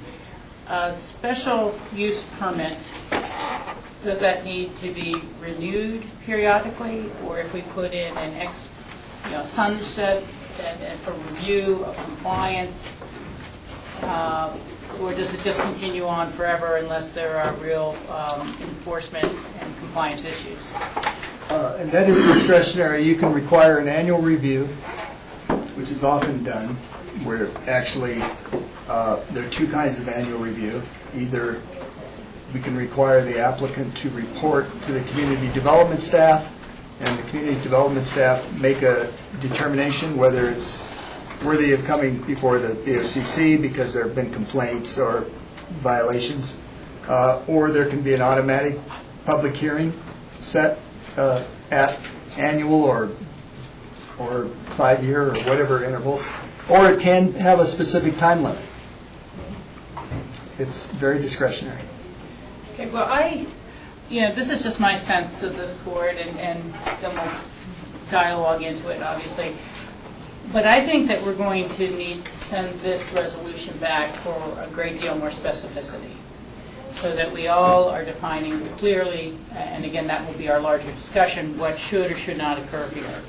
Oddly enough, I see this as a resolution that we need to specifically prohibit. We need to say it shall not allow, it shall not allow, so that we are clear, as Georgia says, this shall not allow the daily operations of snowplow equipment. This shall not allow the daily operations of the pickup trucks to handle the summer lawnmower equipment. That there may be occasional visits for parts or repair during the allowed hours of 8 to 5 or something like that. But I guess occasionally we have the shall nots, but I think we need to be very clear on what it shall include, that it is specific to a specific inventory of types of equipment, allowances that vehicles may be replaced over time, and simply notify us so we can update the inventory of that, and then to have that type of ability to rein it back in by either an annual review of the permit, how has it been complied with, unless we could then modify that over time to an every 2-year review or something like that if it seems that there's just no real issue. It seems to be going forward. So I think the other issue that trailers, size and type, equipment, number and type, number of vehicles, summer vehicles, winter vehicles, these sort of things. And to make sure that this language is that this is a storage area, not a staging area for daily operations. So that we would be very clear on that. I've just heard something at the very end that I'd like to have a little more discussion about and understanding of. Is this, the home itself is not where you reside, but it's used for employees? That's correct. Okay.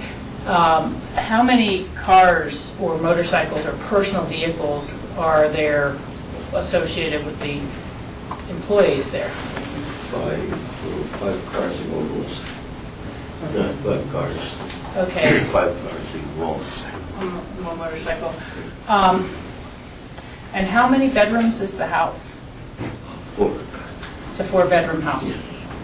Okay. I am just trying to think about, I want to make sure that the employees are aware that they cannot bring the snowplow truck home at the end of the workday. They cannot stop in for lunch with the snowplow work truck or things like that. I think we just need to be clear about what that understanding is. I do not know, I do not think that that use as a residence where you are putting your employees in is any sort of a problem within our code. But I also want to make sure that there's just not this crossover between the building permit and the residential use that is in violation of the intent of making this operation a good neighbor. And I think you've expressed clearly your desires to be good neighbors. The one other item I had wanted to bring forward before we go to greater discussion on this is, and I'm sure we all have this page in our packet, and it is the proposed storage area that goes, the driveway goes up. And I kind of wondered about this one piece that's closest to the fence and the property line. And see how it's that funny little configuration, Mike?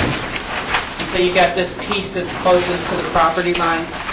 You know, I'm wondering whether that would be the most appropriate to really say this will be things that don't have engines and don't start. So when you take the plows off the Jeep for the summer, boom, that's what goes there.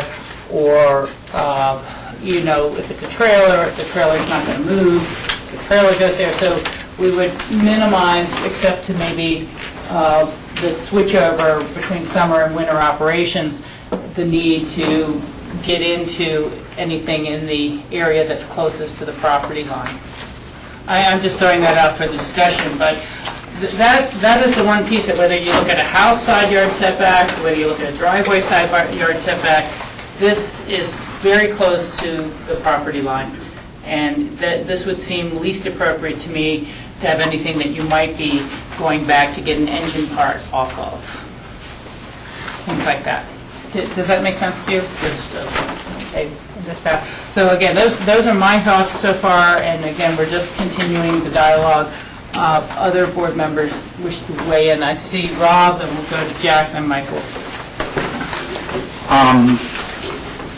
Yeah, I do think that the main issue here is defining what a storage unit is. I think I'm a little bit more towards what I think I heard Rachel say versus what I thought I heard George say, which is a truck that you put away for the summer or winter isn't necessarily a storage unit. I have a storage unit for my restaurant down Valley, and I visit it once a month, you know, sometimes once a week, depending on the time of the season, based on needing an extra chair or something like that. It's not lock it up and put it away. So how we define that, I'm not really sure, but limiting the hours of operation is certainly part of it, and limiting the amount of vehicles on the property is certainly part of it. I think we need to have a clear definition of, you know, what it means to be a vehicle, both commercial and non-commercial. I think you got that already.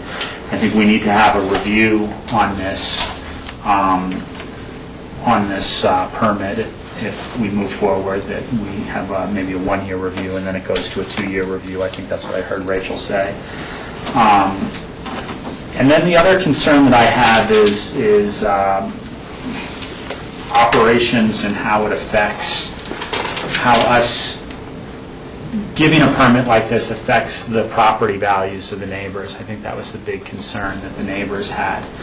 And I know we had one land use hearing where the appeal process brought up the issue of negatively affecting property values. And I don't know if that could be part of the appeal process if we do approve this, that a land use owner could appeal based on the fact that if they prove that it negatively affects their land property. But I'm just curious about that process as well, because we have to live with our neighbors, and people have a lot of investments in their properties. So those were my thoughts. Okay, thank you. Jack? Yeah, I want to clarify. This special review is about a request for storage of vehicles. Is that right, Michael? So then we look at the bigger picture, the code. Here's the code out here. And we have sections of the code that this relates to, zoning and uses. The zoning and the use tables appear to allow these uses with our consideration and approval. So, just like we've heard before, what we must do is define what the use is and what the vehicles are. And it's very clear the applicant has represented that this is not an operational staging area, it is a storage. So this becomes way simple for me. It's storage. It's defined on a seasonal basis. There's typically 2 business seasons: winter, summer, landscaping, plowing. And So we have to inventory the vehicles, and then, okay, there's not exactly a definition of a vehicle. But I've always thought of vehicles that drive down the highway, literally with all the other vehicles. So the landscaping trucks, if they're specific to landscaping, need to be stored in the winter, and that would be defined. The hard part is what happens in the summer, the plows, but our skid cats vehicles. I don't think that I could go so far as to say they're vehicles, but we ought to define them as to something that can be stored on this property appropriately. The most important thing coming out of this, if we move towards an approval and we're comfortable with definitions and inventory, etc., is that this applicant and his renters must live by the conditions that we set. Because we not only have an obligation to do the right thing by the applicant, but also by the neighbors. And there's no question about it. And so I would agree with Rob's idea that there's a special review, but I'd like to, this bureaucracy just gets tiresome sometime, and we can avoid it. We should when we can. And we'll see if others agree. I would have a special review or an administrative review by staff, and if there is, not have everyone come in here, but if there are complaints, then it gets bumped up to us, and we'll redefine what's going on or deny it or whatever. The ball will be handed to the applicant here if we approve this. And I'm comfortable, but there must be absolute respect for the neighbors. Now, Rob, one thing I cannot agree with is some consideration, because this is such a new idea that, we better have work session time and maybe not even go there, but about how do we deal with property values and how, and the lowering of that. That's market driven, and we know what the market is now, but 2 years from now we hope it's better, and the applicant has lived under their conditions, but the market didn't get better. It still saw. So, that's an area that I think we should not go to. And I don't think we ever have. So I agree with Rachel that we ought to direct staff to take the things that we have digested here, ask questions about and define, and clearly articulate what is meant. The issue of trips per day, I'm not sure they're relevant because there should not be any customers here. So I don't think we can limit residential trips. Now, Rachel, I don't have any idea how a workman, I don't know how to deal with your thought of a workman coming home for lunch in his work truck.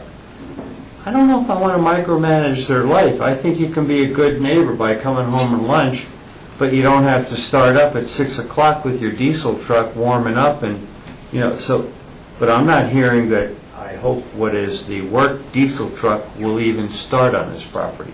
That's not going to be allowed. That's why I don't want any lack of clarity between the Right. distinction. So I think there's a lot of ideas here, and it really does narrow down to that definition of storage versus operations. I think staff can do a very good job defining this. So I'm comfortable with this and having very strict standards so Carrington doesn't get a call and have to deal with a violation. Okay. Other board member comments? Michael, yeah, you're on the list. Very good. Yeah, this is problematical because it sounds like AR10 is two things. It's a residential zoning and it's commercial zoning. And I think, speaking from experience, because in the Woody Creek neighborhood, there's an unusually large amount of nurseries and businesses that are operated out of an agricultural zone or residential agricultural zone like AR10 that are really impactive of what one would come to expect in a residential zone. I think there's a serious flaw in the special review section of our code, and it has to be something different from what it is.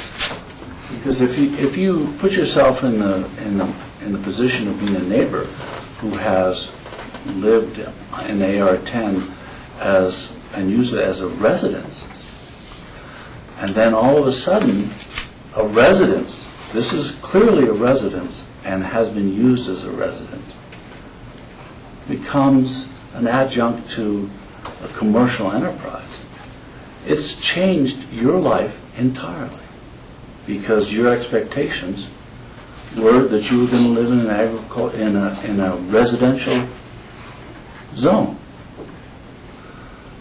And under the special permit, which I think is flawed here, that person next to you is allowed to change it essentially to a commercial use. This entire area is a hybrid of very odd things. Private clubs, businesses, car storage, former lumber yard, but mostly residences. And I think that, and it's on the highway,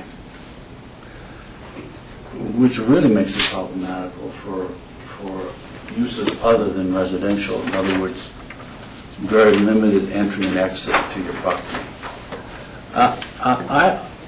Given my experience and of neighborhoods that allow this kind of thing to happen, it is detrimental to your neighborhood. Not necessarily to property values, certainly property values, but mostly for your assurances that you're living in a residential neighborhood. And there's no particular overriding reason to convert this particular law to a commercial use, even though it's defined under our special uses. It's allowable. But I don't see that we should start making the situation in the Holland Hills area worse than it already is, and that we should not consider further mixing these commercial uses and residential uses. I just don't think it's appropriate. Thank you. Let's hear from everyone else as we go around. And that actually, Michael's comment brings up a point I'd like to ask our staff about. These special use permit zoning activities are allowed under AR10 with a special review, with a board discretion, acknowledging that these are special uses within residential neighborhoods and within residential properties. Is there any requirement that the applicant or the owner of the building reside in the residence? It does seem, can you think of any examples where we allow those special uses, a daycare center, something like that, and the person who owns the business, is making the application, is not going to reside in the residential property? No, there's nothing in the code that speaks to that. Okay, and does that strike you as unusual as a circumstance for these special use permits in residential neighborhoods, or it happens? It just seems there's a little more connection with the land, and a little more connection with the neighbors when you live next to the neighbors and you have to see them in the morning, as opposed to 5 employees who may change over time, and the relationship with the neighborhood is not really developed. Well, because one could do this on a vacant property. Yeah. So there's no even requirement that there be a residence. Okay. This is a special review use that could move into a vacant lot in anything zoned AR10. So the residence is kind of just a separate issue out there. Okay, and if you could answer a little bit, I appreciate that explanation there. The evolution of the code, which has allowed these sort of uses in the AR10, both perhaps so people can afford to buy their property, or to encourage the diversity of the business community and the business opportunities, or to satisfy community needs, so we don't see all the various needs of a functioning society have to drive up from Glenwood Springs every day. Yes, I can. And it's actually not just the AR-10, it's the RS-20 and the RS-30. So all of our rural residential neighborhoods allow those kinds of uses by special review. And the primary reason is we're a rural county. We only have one zone district for business in the county, and that's the Aspen Area Business Center. And that's the only place where this kind of use is an allowed use. It's the only place where virtually any business is allowed by right in unincorporated Pitkin County. So being a rural county with no business districts, that's how we have come up with a way to accommodate the types of business uses that perhaps in some locations could be made compatible through the special review process. And that's that being so that if this type of operation doesn't find a place in the AR-10, the RS-20, or the RS-30, or the Aspen Area Business Center, then essentially it does have to find a place in Basalt or Carbondale or Garfield County. And that's sort of why we have some opportunity to at least consider it. Thank you. George, and then Jack? Yeah, AR-10, as has been stated, it's residential, but it's also designated as ag, and which becomes sort of a multi-use. And certainly in the rural areas of the county, anyone who's a plumber, an electrician, a builder, they have their trucks. They're at their house. I mean, and they use those trucks, and they may even be storing some equipment. But we're also trying to expand the use of AR-10 in terms of allowing people to do food production. And we're addressing greenhouses in that respect. And so that's a commercial use as well. But we're trying to encourage that. So I think it becomes very difficult in terms of, what one's land could be used for versus another. I think the main point is the impact of the neighbor. And I think if we can address the neighbor's concerns and rework this, as has been suggested, that is very, very clear for all parties, and everyone can live with that, I think that's fine. I mean, the old saying is that, fences build good neighbors. And, whether it's storage or you just unsightly whatever is next door to you. Kids' toys, whatever, could happen. So I think we should send this back to staff, have them rework this with all of our comments and come back to us. Yeah, that seems to be my sense of direction, and at least my personal direction, Rob. That seems to be where you're heading, Jack. And we've heard the concerns. I think staff has been taking some pretty good notes about the ways that we would like more clarity. I outlined them before. The other two things that have struck me, and then we'll have more board discussion, is that I think the resolution should clearly state where the main business operations are and acknowledge the interrelationship with the main business location and describing that as the daily staging area as opposed to this being the storage area. So that is clear.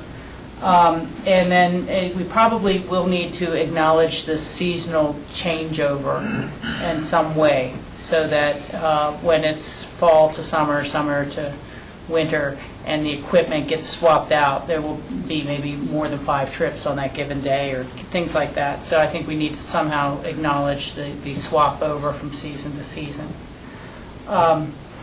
Jack, and then anyone else, just raise your hand. Yeah, question for staff. Within this special review, do we have the discretion to also clarify what the screening does and make sure it works? Yes. So I would like to ask staff the question, if they're comfortable, once we do the inventory and understand what should be on site if this is approved. Is the screening adequate? It looks like there has been a good effort with some landscaping and fencing, but we haven't done a site visit, so, and these pictures are very good, but the bigger picture from, above. So I'd like at least that as a consideration.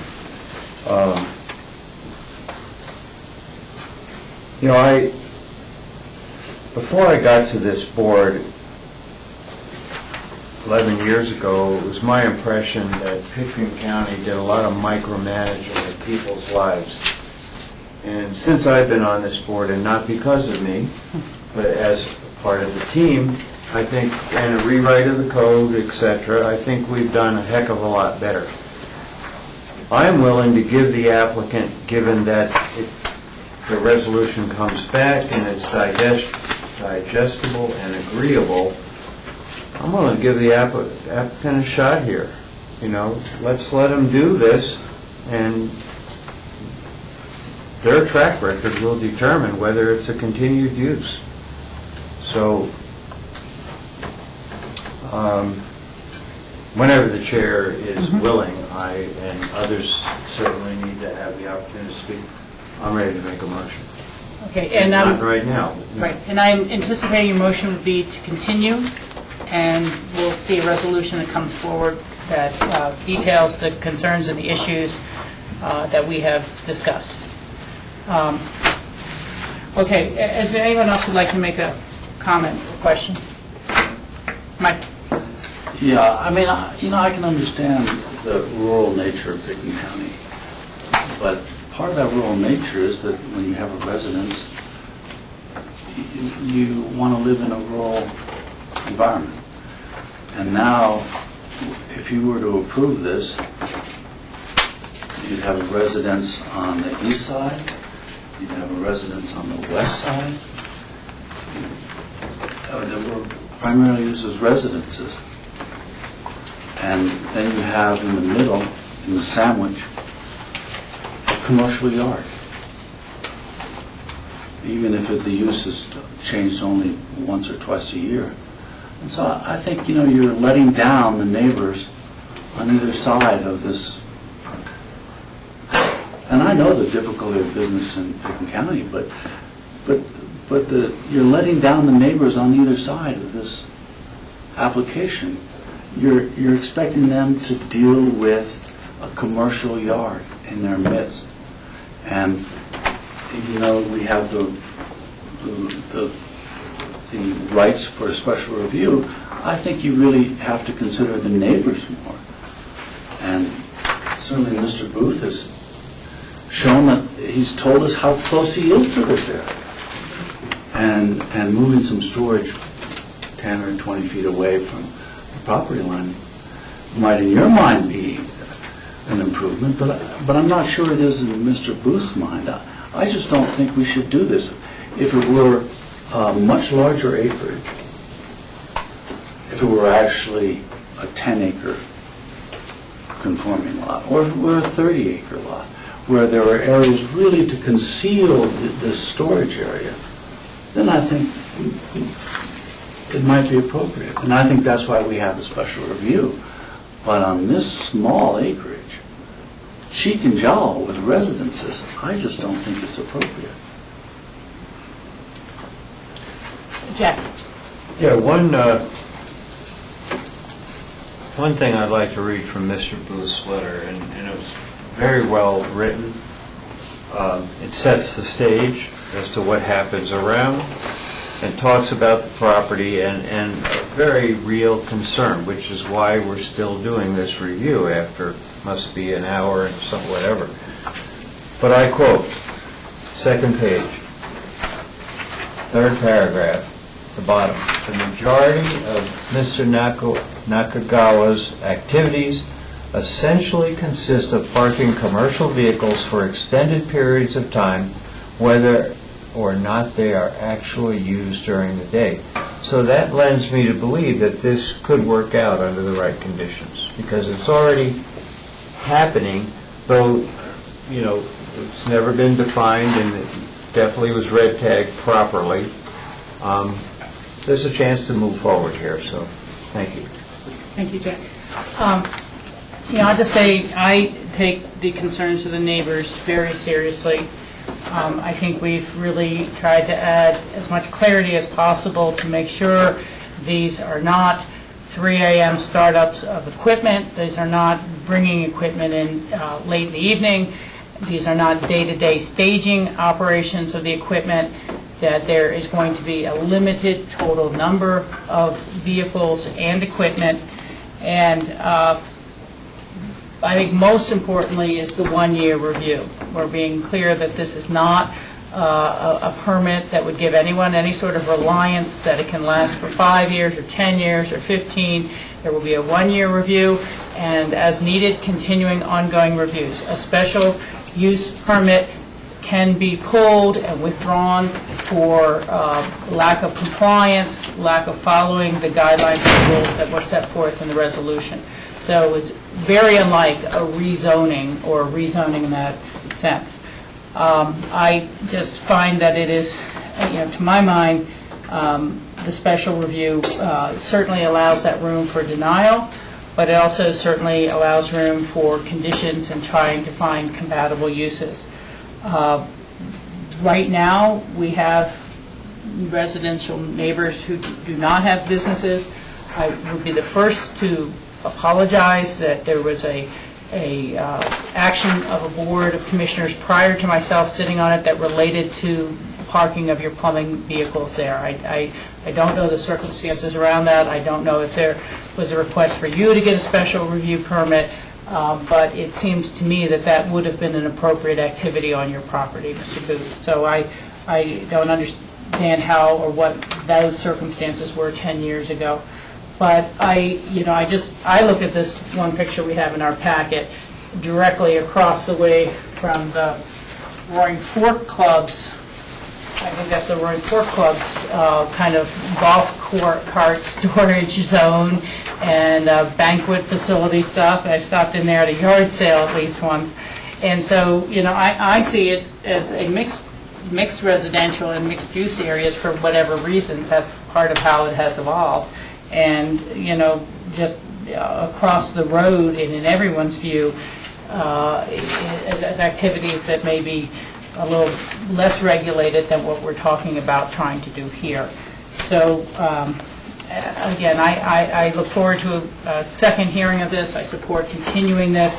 And I would like to make sure that our staff gets a copy of the refined resolution, the clarified resolution, to those parties who've come here for comment today, to make sure they have a chance to weigh in. And if you see additional conditions or additional things you would like us to consider adding to that, or additional comments once we now have truly clarified the uses, we certainly invite that. So I would entertain a motion to continue. I'd like to make that motion to continue. Staff, do we need a date certain? Yes. And would you? Wednesday, the 27th, should that be sufficient time? Or do you need more time? Let's try it. Okay. We're going to set this for July 27th. If for any reason our staff and the appropriate parties are not able to finish it in that time, we'll continue it again to another 2 weeks. But right now, we're looking at 2 weeks from now, the 27th. So that's my motion with that date certain. Okay. And George has seconded. And again, I do think our staff has done a good job of capturing our comments. You will be in contact with the staff going forward, and we'll see where this goes. All those in favor of the motion signify by saying aye. Aye. Aye. All those opposed? There are none. Thank you very much. It is continued. It is not granted yet, but it is continuing a process. Thank you. Let's see. Board, would we like a 15-minute break at this point? We will reconvene at 3 o'clock. It's a little less than 15 minutes.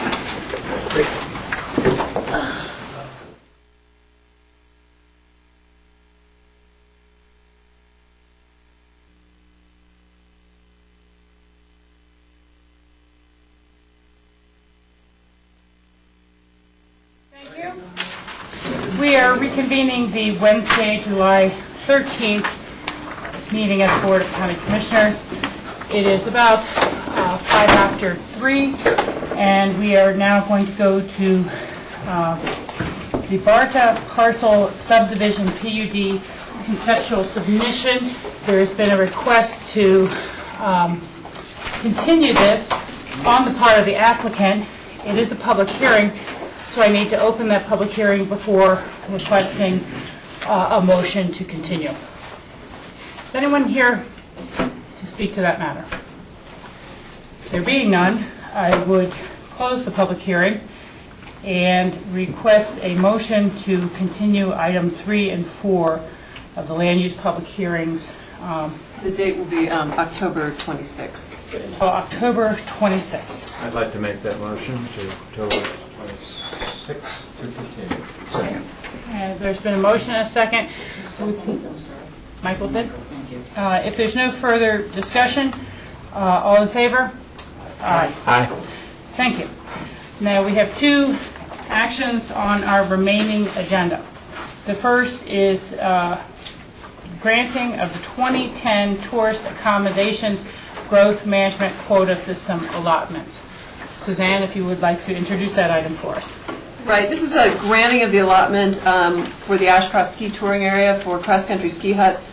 We did have some discussion on this when there are 2 steps with the allotments, where first the scores from the P&Z are forwarded to you, and we did have some discussion when that item came before you. This is the second step. There were no appeals to the scoring. The code then basically says that the board shall grant the allotments. There are other pieces to this application, as we discussed before, that will be coming forward to you. I think at this point we're looking at September or October, where that's finally going to be on your agenda. It was, they got a recommendation from the P&Z on the 5th of July, so that will be coming forward. But the allotment, basically we tend to grant the allotment unto itself. It doesn't necessarily track with the rest of the application. If the rest of the application is not successful, they can't exercise the allotment, but they did, legitimately score successfully to obtain that allotment. So the code basically just says that the allotment is granted. So that's the resolution in front of you. Great. And the adopting of this resolution is not an indication of the board's vote one way or the other in the future related to the actual land use application. It is not a call for a discussion of potential conditions or of approval or anything. So it is just the ratification of the GMQS. George, you have a question? Yeah, just a question on that, though. The allotment is based on the premise that these cabins will be used for cross-country skiing for Ashcroft ski area. So there's an assumption that if for some reason a new owner comes in and purchases that property, the cabins are on site, but that new owner decides not to continue a permit to run the Ashcroft ski area, that the use of these cabins can't be utilized for something else. I mean, it's tied in specifically for Nordic Center. It's tied in. The parcel where these huts would be located, the Montezuma Mill site, is zoned ski rec, the same as the rest of the area that is under U.S. Forest Service, U.S. Forest Service lands. The Montezuma parcel is a separate, privately owned parcel that was brought through to be rezoned to ski rec to be included within the ski area. So it's definitely connected, via the master plan and whatnot that governs everything. Governs everything under the ski rec zone. Well, you raise a good point, George. Are you thinking that perhaps we should, and you can comment on the appropriateness of this naturally, add a condition of approval that specifically notes that the granting of these points or the association of these cabins being an amenity for a tourist ski recreation area, and should that go away, the points are invalid? I mean, is that possible? Has that ever been done? How does that work? I guess on my end with the allotments, I've only seen it. Our standard condition is that people then record a covenant. As I've said, there are other pieces clearly as part of the master plan amendments. We would be looking at that type of language, I think, to be included. If it's appropriate or not to include with the allotment, I guess I'm not certain. The point that George made is definitely the understanding that these cabins are tied to the ski area. The ski area is not operational, the cabins cannot be operational. So that's been the intent all along. So I think it's covered, but we'll make sure in the conditions that you're satisfied with that. It's not typical to put conditions on the point system itself. Yeah, the only thing I was thinking of is quite a while ago, but when the Moore subdivision came forward, they had a large parcel of land that they received kind of bonus points on their GMQS scoring because they were going to be selling the parcel to the school for ball fields and creating a public amenity. So they got the points. Then the school district decided it didn't have the money to buy the ball fields. And they said, well, that was our default position, is that would become private open space just for the homeowners in our region if the school district couldn't buy it. And the question was raised, well, wait a second, you hit threshold and you got points based on this representation. It would be land for kids to play ball at school, and now that's not going to happen.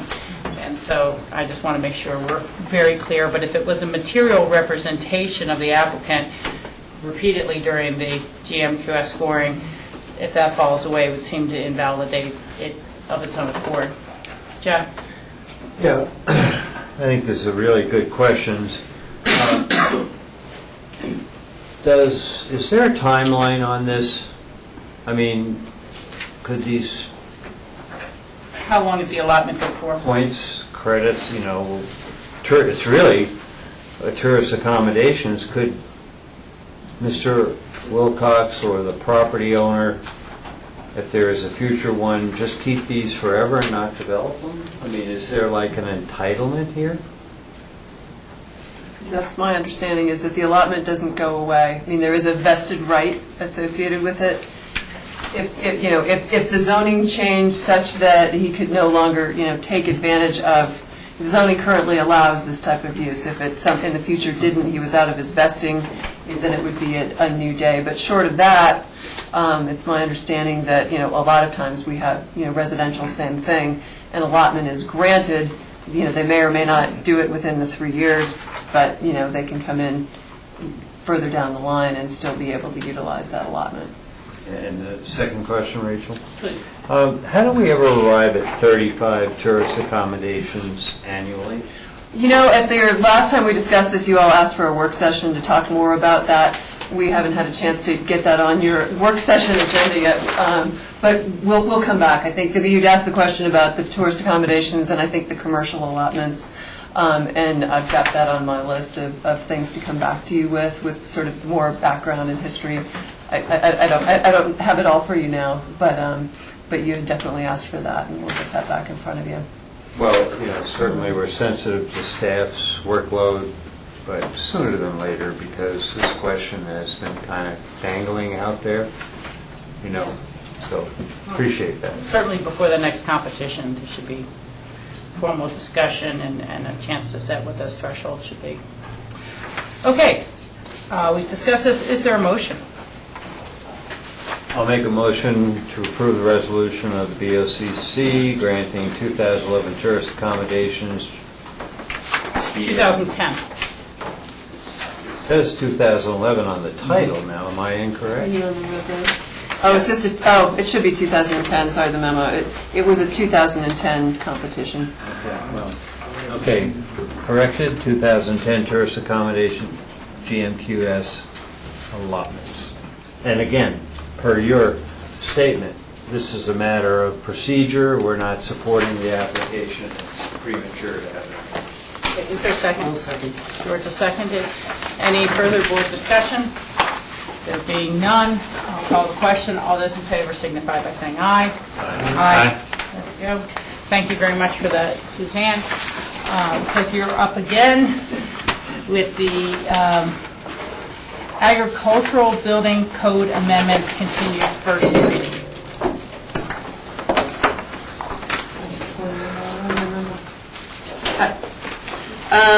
I'll walk through, so you continued on first reading the last time, and asked us to bring back some additional information, make some changes. And I tried to just summarize kind of those discussion items. I can walk through those.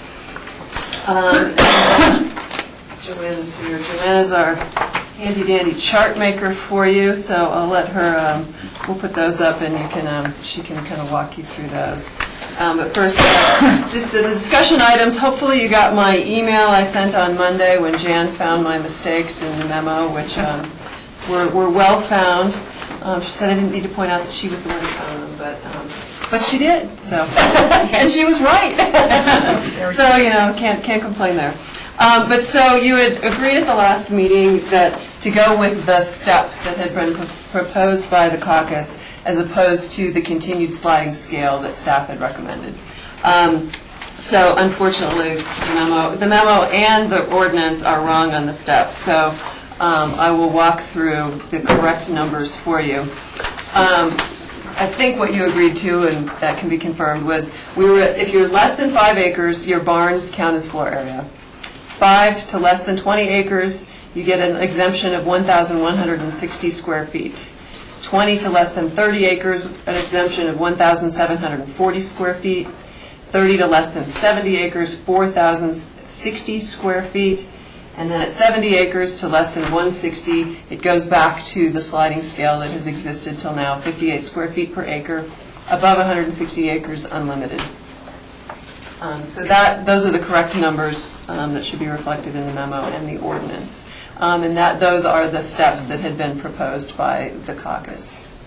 Do you want to discuss these each item at a time as we go through, or do you want me to? When I see George having a question. I kind of saw that look, that's why I was thinking I should. I'm a little confused because I thought we talked, and you have it here under discussion items, I thought we merged those steps into just 3 different groups, 20 acres to under 70, 70 to 160, 160 and over. So I'm a little confused in terms of the breakout that you just... The breakout I just discussed were the steps that were proposed by the caucus. And that was my understanding from the whole discussion at the last meeting, is that essentially you were in agreement with those steps. Okay, because I thought... May or may not be correct. Well, I know I had suggested merging those, and I thought there was a majority of the board that went along with that, so I'm still a little confused. Again, as I recall going through it, I felt that you had supported the steps as they had been proposed by the caucus. Do you have your notes, George? I have to go upstairs and get them, Meeting. but I can. But where do you think that varies, these 3 steps that are So you're saying that they would just... Wait, I'm sorry, so was that for barns? This is for barns. For barns, so under the discussion items, under your first page, you have the draft amendments have been revised to include the snowmass cap caucus proposal. Which, and again, these numbers are not correct on the front page of my memo. That's why I sent the email and tried to clarify. Okay. But I know that's at least that's what I had presented, and I thought that was... So I'll have to go get my notes, I guess. let me ask Suzanne, who is the caucus and seems to have corrected something that Suzanne then sent to us, of what your understanding of the numbers are or should be, if that's... And Suzanne's right. It was just an oversight, I think, on her part. Instead of having she has, I believe, 20 to 69 acres or something was the 1,740 square feet. But it's reflective of what we asked for and what we thought you supported last time.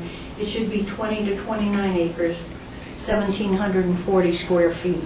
Okay. 30 to 70 acres, 4,060 feet. 30 to actually 69, and then at 70 acres you went back to the sliding scale. That was the natural break point where we were in lockstep with what the existing code language says. I'm sorry, I misunderstood you. 20 to 29, we made the break from 30 to 69. Yes. That was, okay, thank you. Okay. Very good. Thanks for clearing that up. So Suzanne, just for the record, would you like to read those one more time of what the steps are for barn square footage. So less than 5, count as floor area. 5 to less than 20, 1,160. 20 to less than 30, 1,740. 30 to less than 70, 4,060.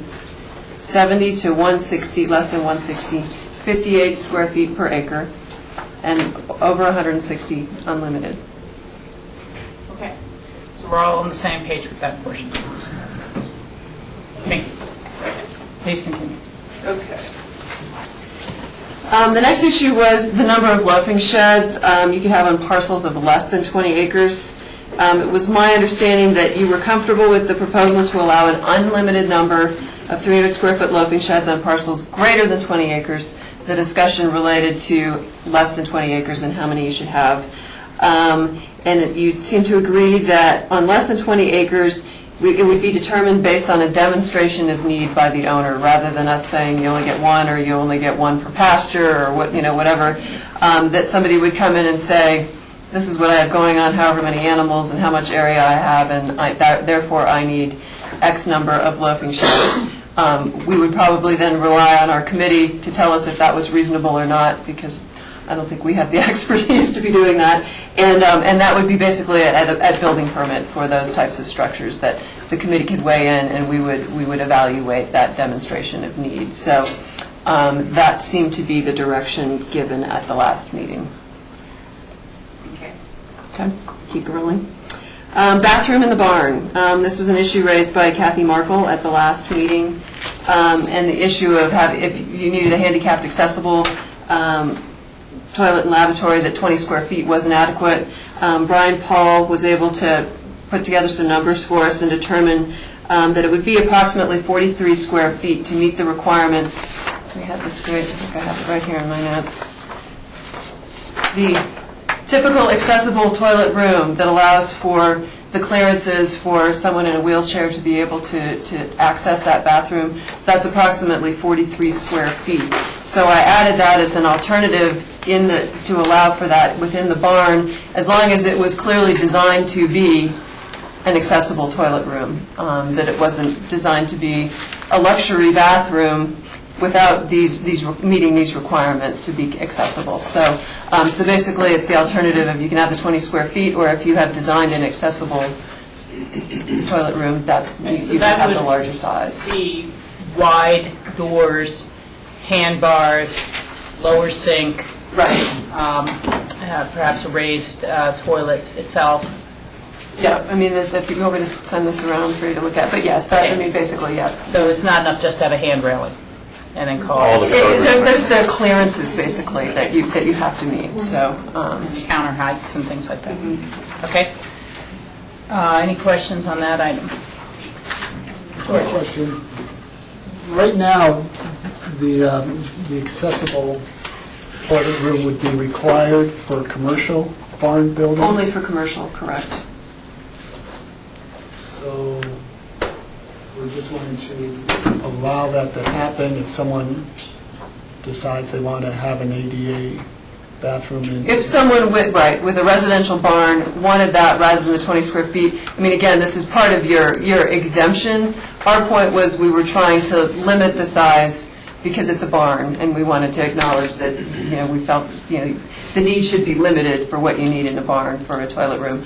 Having an accessible one, if that's what you need and want, that seems appropriate. And it is counting towards your exemption. It's not additional exempt space that you're getting.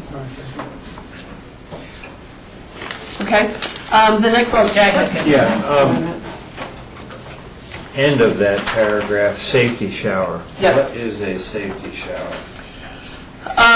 When I talked to Brian Paul about that, he said basically it's, generally you find a safety shower being a pull cord that is attached to a water source and a drain below it, that if there's in any sort of emergency situation where you need to wash something off, it's pretty basic. It's a pretty simple where you go pull and cold water dumps on you and cleans off whether it's chemical or something like that. Exposures, those kinds accidental. of things. So it's for people, though, not... It's for people. It's intended for people. And it seemed like that, my understanding was that that was pretty, safety shower was, he went, oh yeah, a safety shower, this is what a safety shower looks like. But then in preparing, I read somewhere where there's no area that's allowed for washing dogs or something. I'm not sure. Help me out. Joanna can help. Want to help with the dog wash? When we started Joanna, sorry. Joanna Shepard. When we started allowing showers in barns, when we started prohibiting showers in barns, people started showing us dog washes. And then the dog wash became the shower, and the dog wash was in the, it was clear it was a shower. And so what we're saying is, if you're going to do a dog wash, certainly you can do a dog wash, but it's not part of your bathroom. You can wash your dog on a hose, on a safety shower, or anything that's not in the bathroom. You don't need a bathtub to wash your dog. Dog washes can be outside of the bathroom. Yeah, okay. So thanks for that clarification. George? Well, just follow up on that. Safety shower would be just only cold water, so we would not have any hot water access? Again, as I understood it from Brian, it is as simple as that. I didn't state that, but if you wanted to, add that. Yeah, I mean, I'm just a little concerned. I know we always struggled with the use of what we approve as a barn. It becomes sort of a luxury amenity. And so as we continue to expand the opportunities for what a barn can entail, from a handicap accessible bathroom to a safety shower, I just want to make sure that we're not opening up another opportunity for abuse to occur. Well, I've looked up safety showers on the internet. They have a pull chain that releases a larger, it's the kind that Karen Silk would use. Right? Radiation exposure. Yeah. That's what it's for. It doesn't resemble a shower. Yeah. Okay. So I think our intent is clear.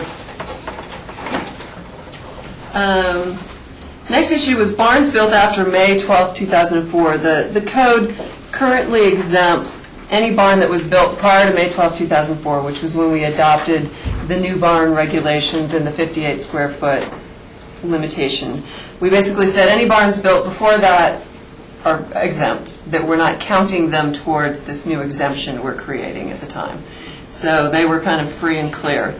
But then Joanna realized, as we looked at these, we needed to capture barns that were built since 2004 that utilized that exemption, and it was our understanding that those should count towards this now sort of new iteration of the exemption that we're creating. So you didn't get 58 square feet per acre since 2004, and now you might get another 4,060 square feet for another barn beyond that. That if you utilize some or all of that 58 square foot exemption, that's going to count towards what we're talking about now in the code. So we wanted to make sure that that language was in the code, so we added that to the ordinance. And this is one I wanted to be clear on, and I'm looking back to the first sentence. The current code exempts from calculation of floor area agricultural buildings legally constructed prior to May 12, 2004. These agricultural buildings may be replaced or reconstructed, limited to the size and height of the original building. So it is what we're saying in plain English, that if the building exceeded even the new limits that we're adopting, and there was an act of God or a fire, or they wish to rebuild it, they could rebuild it at a size larger than our current guidelines, because they've been exempted.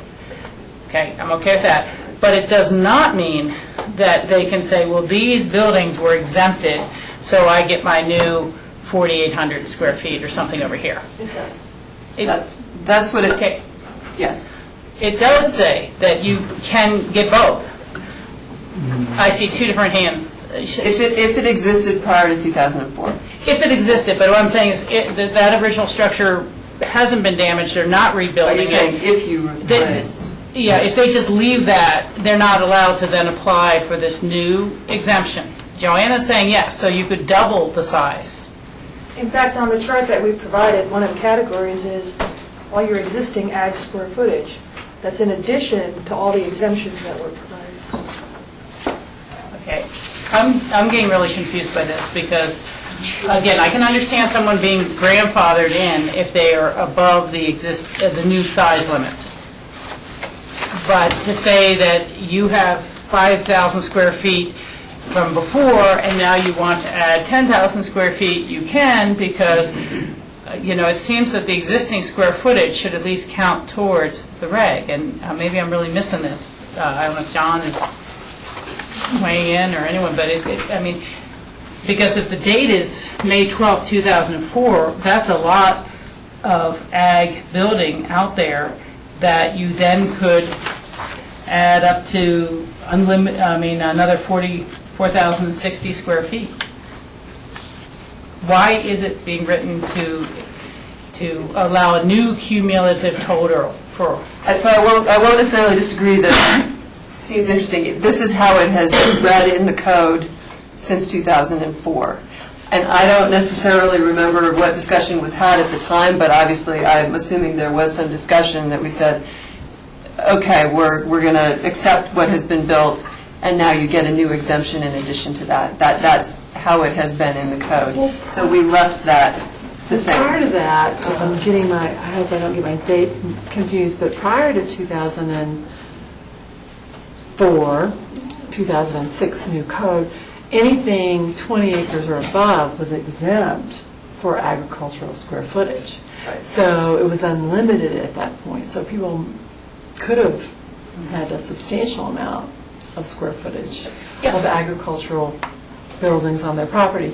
It wasn't until 2004 that we came up with the 58 square feet per acre number. So that's where that came from. But again, I can fully understand grandfathering in any existing square footage per these dates that was prior to those codes.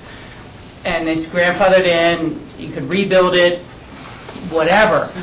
But to then say that whatever you built prior to code, whatever size it is, you also now get this additional FAR for a new building.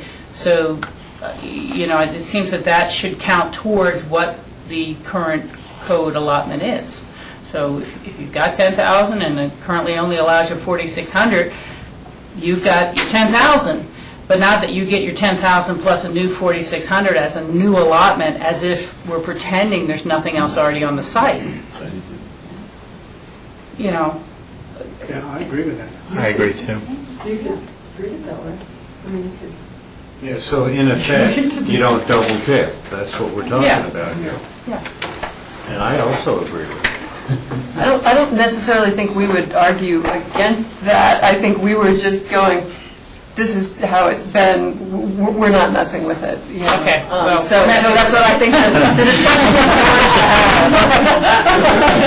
have. Okay, and this is a first reading, so if you guys can expound on that and bring it back to us for second reading, so we'll all be very clear. So basically, anything that meets the square footage limitation, even under today's new exemption, you cannot go beyond that. If you went beyond that before, fine, but you don't get additional. That's right. You don't get an additional exemption. I'm surprised you guys didn't catch that. No, wasn't. I wouldn't say we did. They were highlighting it for us because they did catch it. We were aware of it, and that's just typically the way the code works. Yeah, it's kind of, to me, like there's a non-conforming use in a business district. You can't expand it, but you could replace it, blah, blah. But that doesn't mean it doesn't count as a use on your property if you're trying to now add something else on top of it. Okay. That's that one. Please continue there. Okay.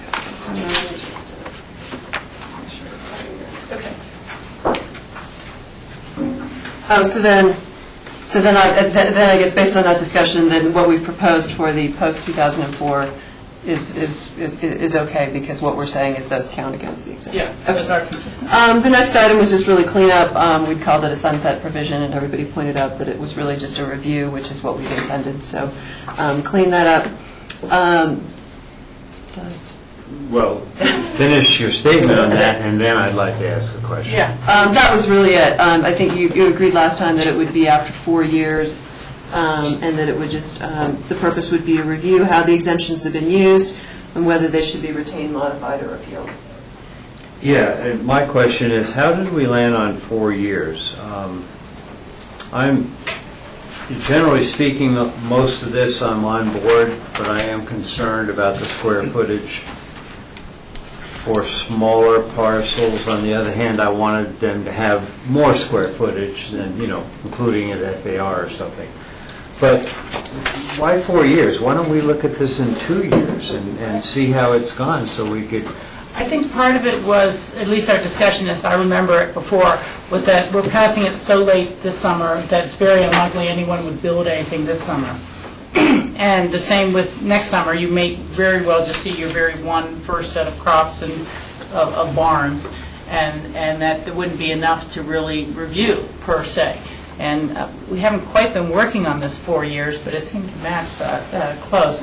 So I think this is open for discussion if people think it should be a 3-year review instead of 4, but wasn't the sunset originally 5, and we took it down to 4 and made it the review? Something like that. So, but if that's a point of discussion, if others have... I wouldn't mind hearing also from the public on that item, because they're the working people who are working this, so. But as an item for discussion, I would like... In the public comment section. Okay, Good, thank so you. we have had a question raised on that one. Please continue. Okay. Site plan review exemption. The suggestion was made at the last meeting to say that agricultural buildings, so the barns essentially of 4,060 square feet or greater, would not be eligible for the site plan review exemption that we proposed in the new code. So I did add that to the draft ordinance, if you're in agreement with that. The next item was the...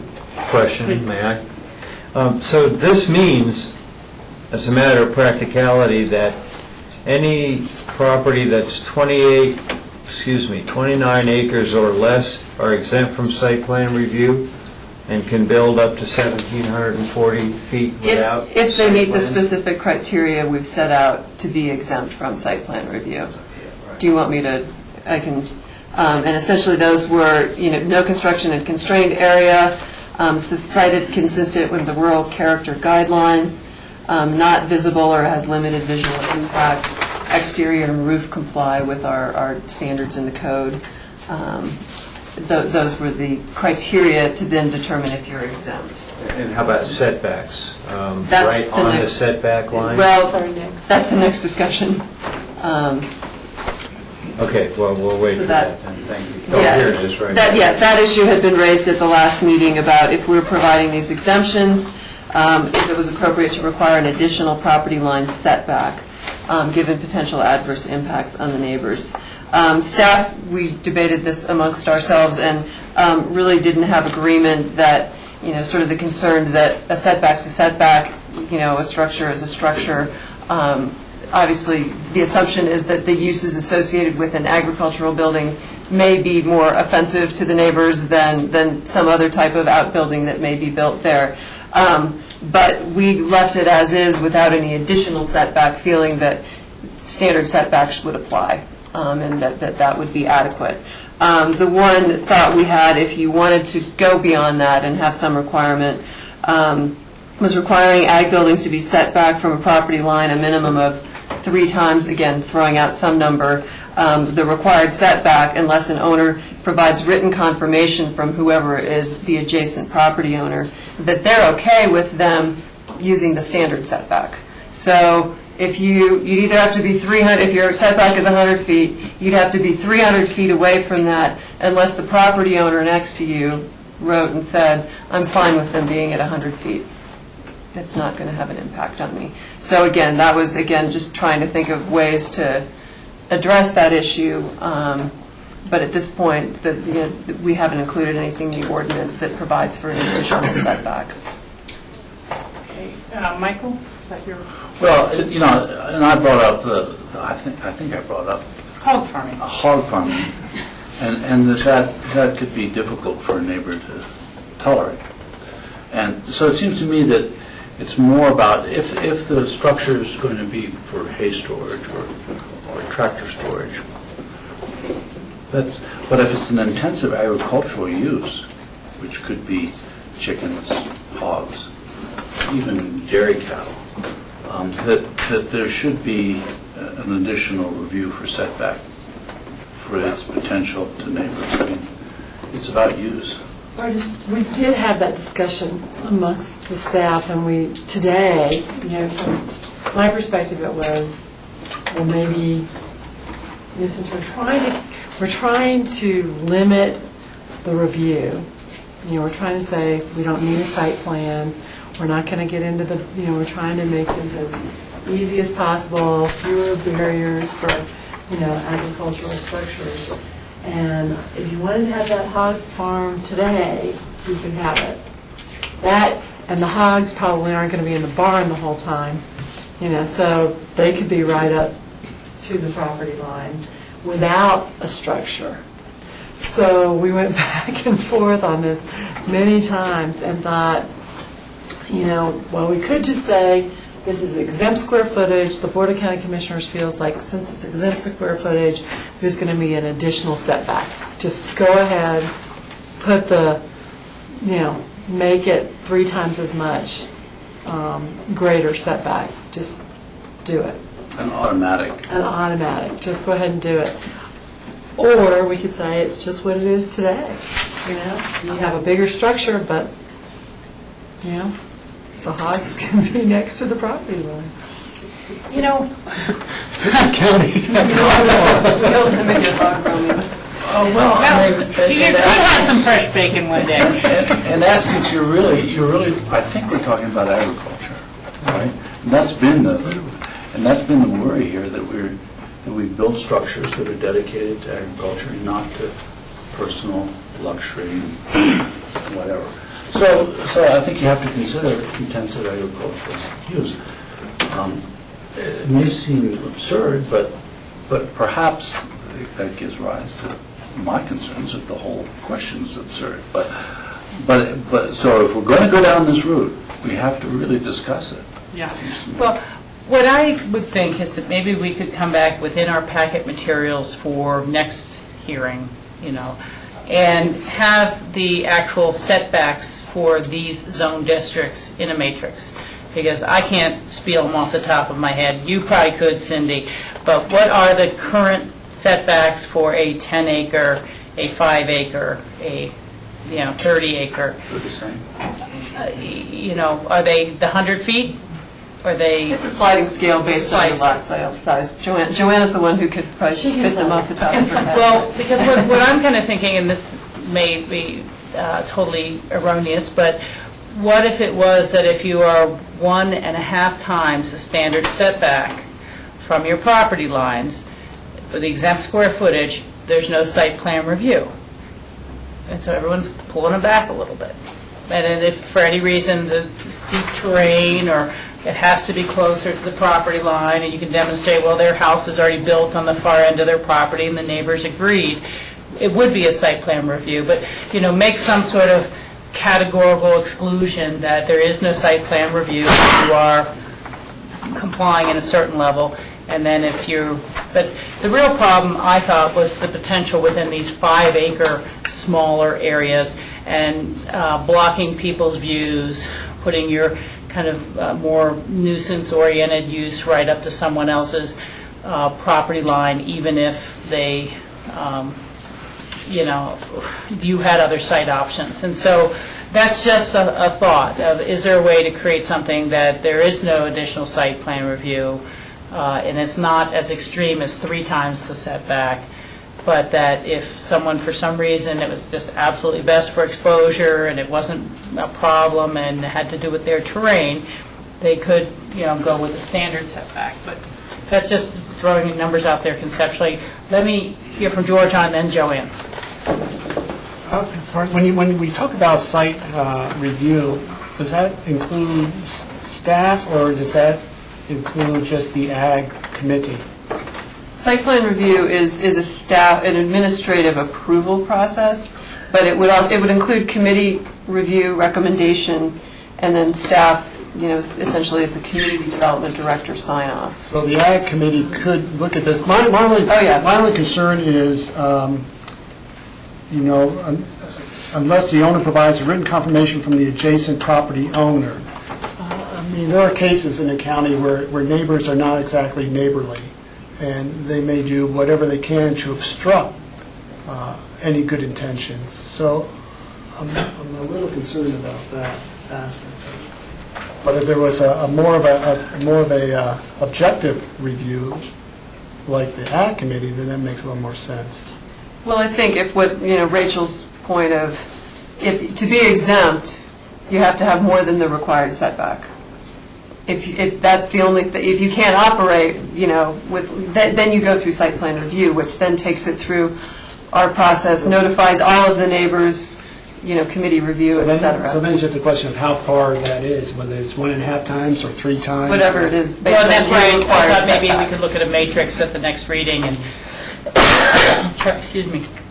try to determine what's appropriate. I think we've all acknowledged it's more likely to be a problem in the really small 5 and 10 acres, but you never know. You could have someone with 170 acres who decides to put their unlimited facility immediately adjacent to the property line, immediately adjacent to another neighbor's home, because there is a feud going on. Well, and in all cases, anyone, within the required setback, it requires the Board of Adjustment and a variance from the Board of Adjustment. So all we're talking about is something greater than your standard required setback, and down to that, because if you're going to go lower than that anyway, you have a separate review process that you have to go through.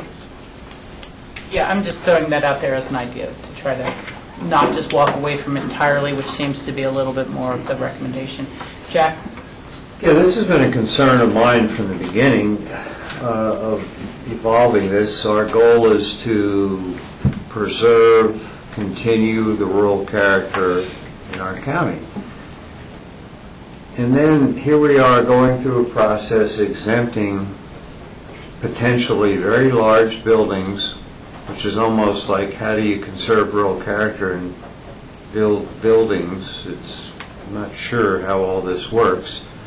But then we also say, well, certain size of acreage, there's no review as far as site plan, as long as they meet some criteria. And then larger, okay, there's site plan review. Now, in the site planning review, do we take into consideration, okay, there's a setback, and we understand what that is. That's a formal number. But siting and sensitivity to view planes, is that part of that site plan review? Our site plan review doesn't relate to private view planes. It's for the public view planes. So it's the roadways. Right. Okay, well, so then I'm back in the same ballpark. I want if we're giving exempt square footage, we ought to be able to do also the right thing by trying to have a process, I don't know how objective it can be, of protecting neighbors also. That's maybe a point for us to kind of do a straw poll once we get forward, but I'm still wanting the goal of simplification to move forward. And a lot of this has been about simplification and supporting ag, and there's many components in here that were more about having better height limits, so a barn really looks like a barn and isn't squat. I don't want to create something that people have to hire a land use planner to come through. They're going to have to hire a construction manager, a building person, and get their building permits and permit everything that way. But that it doesn't become a full-on land use review type of expense. So that's why I'd love to find something that we can have in place that is kind of a safeguard on the set standard on the side yard setbacks. I don't know. Michael, and then Joy and I get on I think your suggestion is good, that you just, if you meet a setback that's greater than the typical setback, then you're exempt. There's no review. That seems to be fairly straightforward. So is the question whether it's 150 feet or 300 feet? Is that what we're... Well, then that would be the... What's the number? Distances. And we're going to see a matrix at the next Yeah. reading of what the sliding scale of side yard setbacks are, so that we can look at whether it should be 1.5 times or 1 3/4 times. I mean, And as the ordinance is, as it's written today, it's 300 feet. No, It's not written at today all. it's just your standard setbacks. Oh, your standard An ag building setback. would be the same as your house. And it's not, it wasn't 300, it was Setback. 3 times whatever? 3 times, Yeah, whatever. Whatever Okay, you yeah. said. yeah. And that just seems a little extreme as an example. Yeah. On some of the bigger properties, maybe not, but on some of the smaller ones. They don't want to put the barn into the center of the property, per se. Joanna? I'd like to clarify, I'm hearing two different things. Are we talking about setbacks for structures? Yes. Are we talking also setbacks for use? Yeah. If they have a horse corral, so to get to your hog issue, right, we're moving away from that now because your barn has to come away from the lot line, but your hogs and your Yeah. Impact of No, uses. modern industrial hogs never leave. the barn. Okay, so structures only. Structures, yeah. Thanks for asking for the clarification. Okay. Did you have, Just our last thing, if you want me to, you want us to put our maybe graphic up. so that's the last page of our packet? Yeah, basically, we were just, the questions were asked about clarifying the process. What are all these steps about when are you just going to permit and when are you doing site plan review or an exemption or whatever. So this was our attempt to...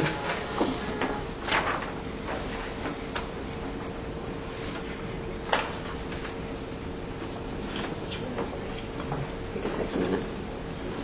But yeah, I think that was our last issue. And if you had any questions on the other chart that Joanna put together.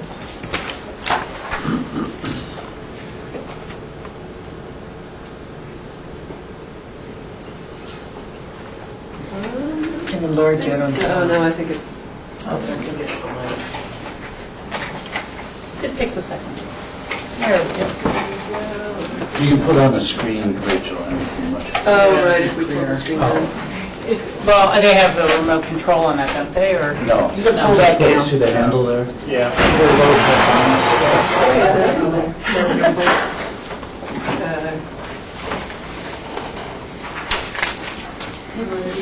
So we start out with the simple question, is your proposed structure going to be exempt from floor area?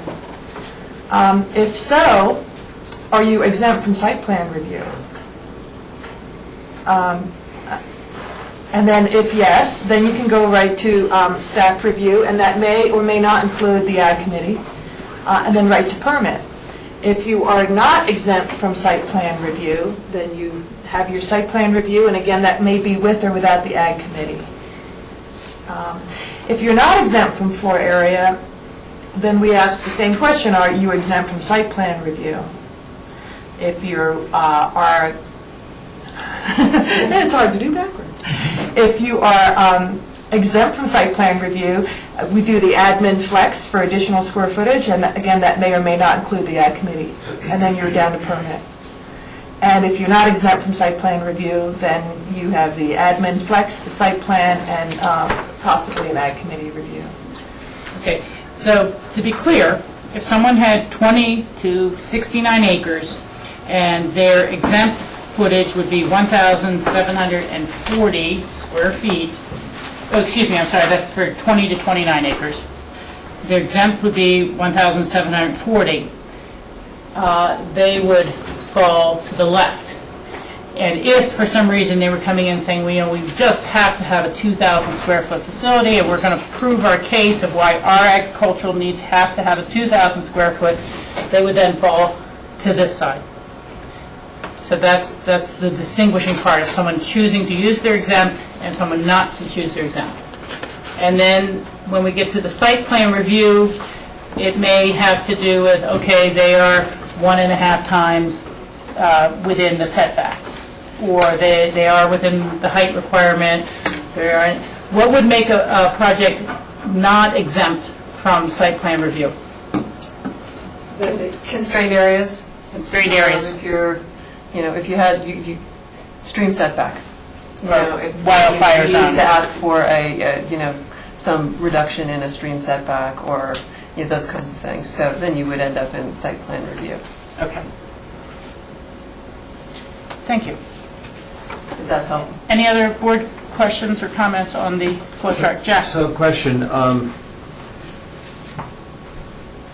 if an applicant wanted to have exempt, be exempt from review, but they also wanted to encroach in constrained areas, I mean, it's very clear, it's an absolute no, right? I mean, but we don't allow, unless there's no other site in the property, development in constrained areas anyway, do we?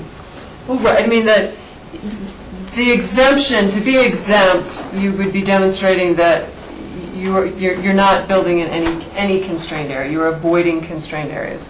So then if there's a question, if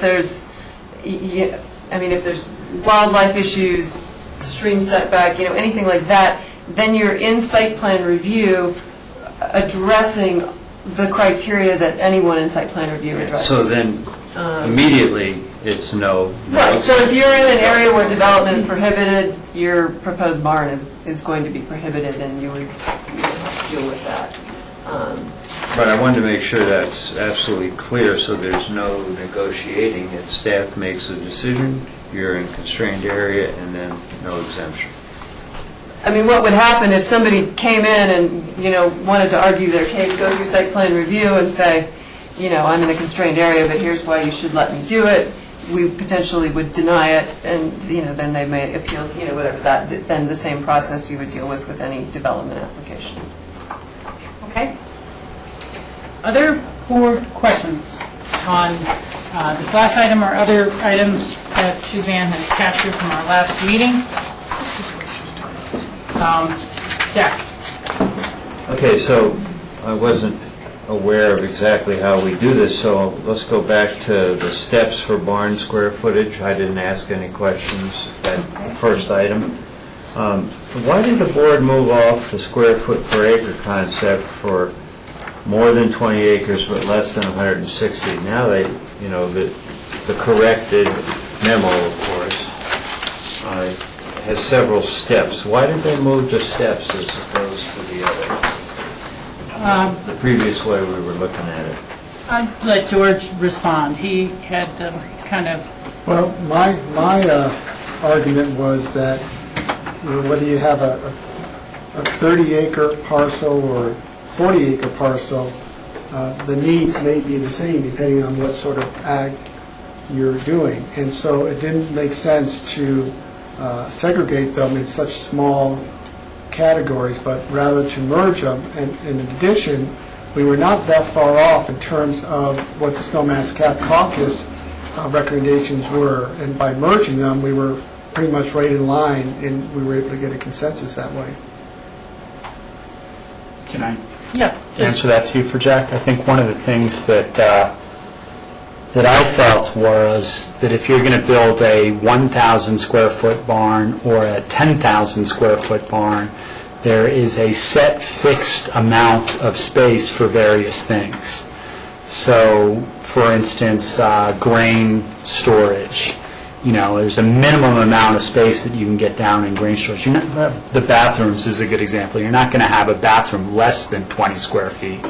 So whether it's a 1,000 square foot barn or a 4,000 square foot barn, your bathroom's 20 square feet. So stepping it allows all the barns to have the essentials that are needed for various things. And that was why I wanted it to be a little bit more progressive on the square footage for the smaller acreage. Does that make sense? Your tack room, your feed room, the bathroom, those sorts of things are a given for any barn. You start out as a given for any barn, no matter what size. Yeah, so, may I continue? Please.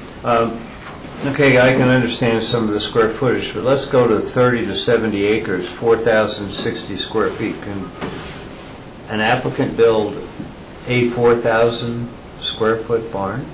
One single barn? If they want?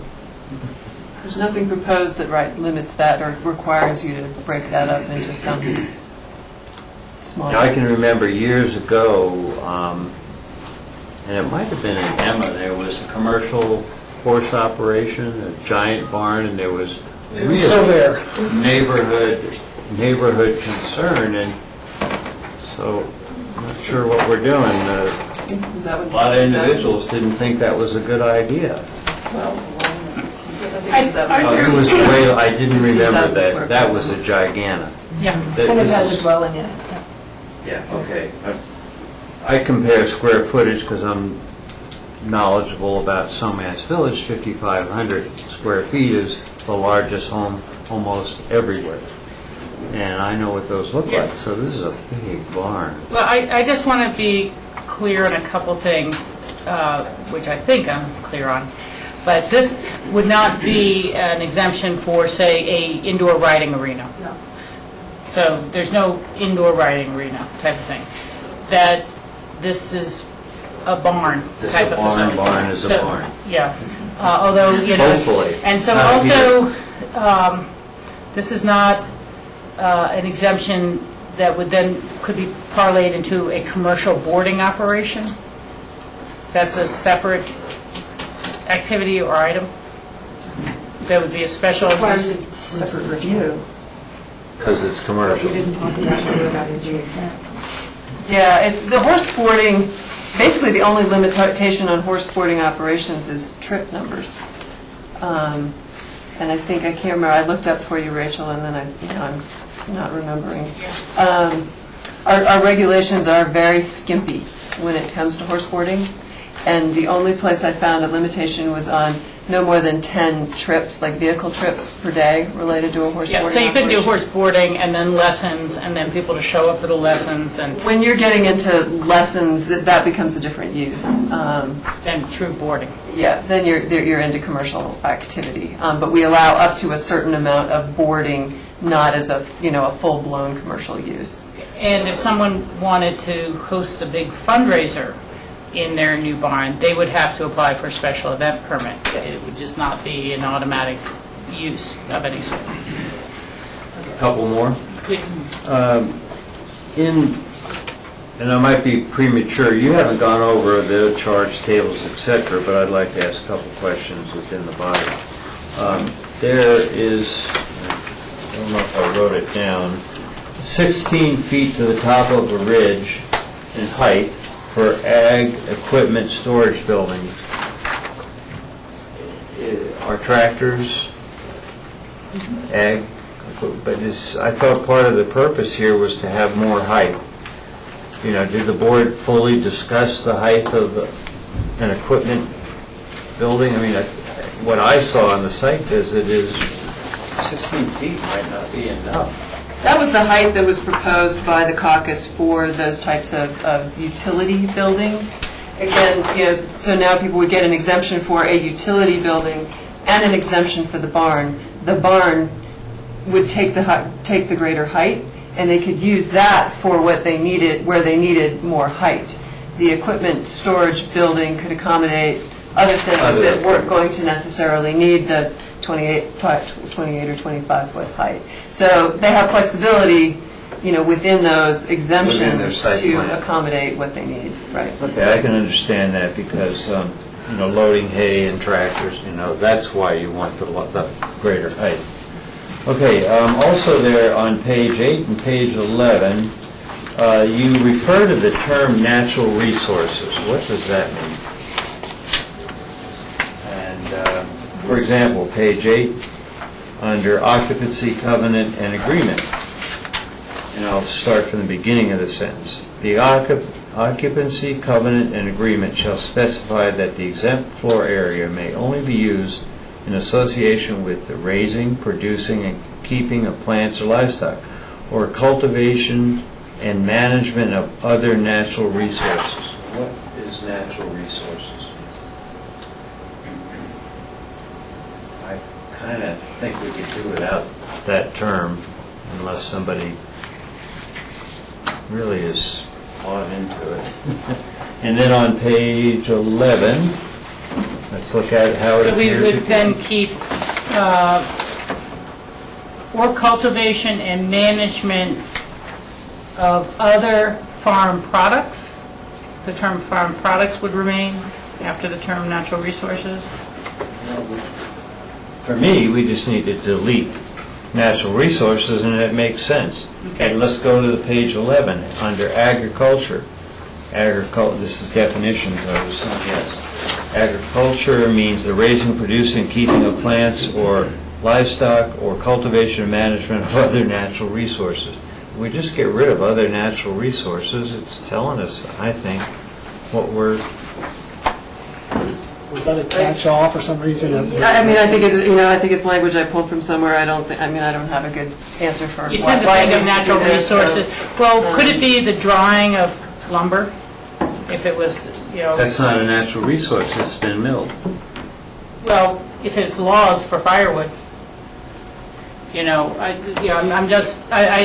think natural resources, I think mining, extraction, natural gas, but that's not what we're talking about.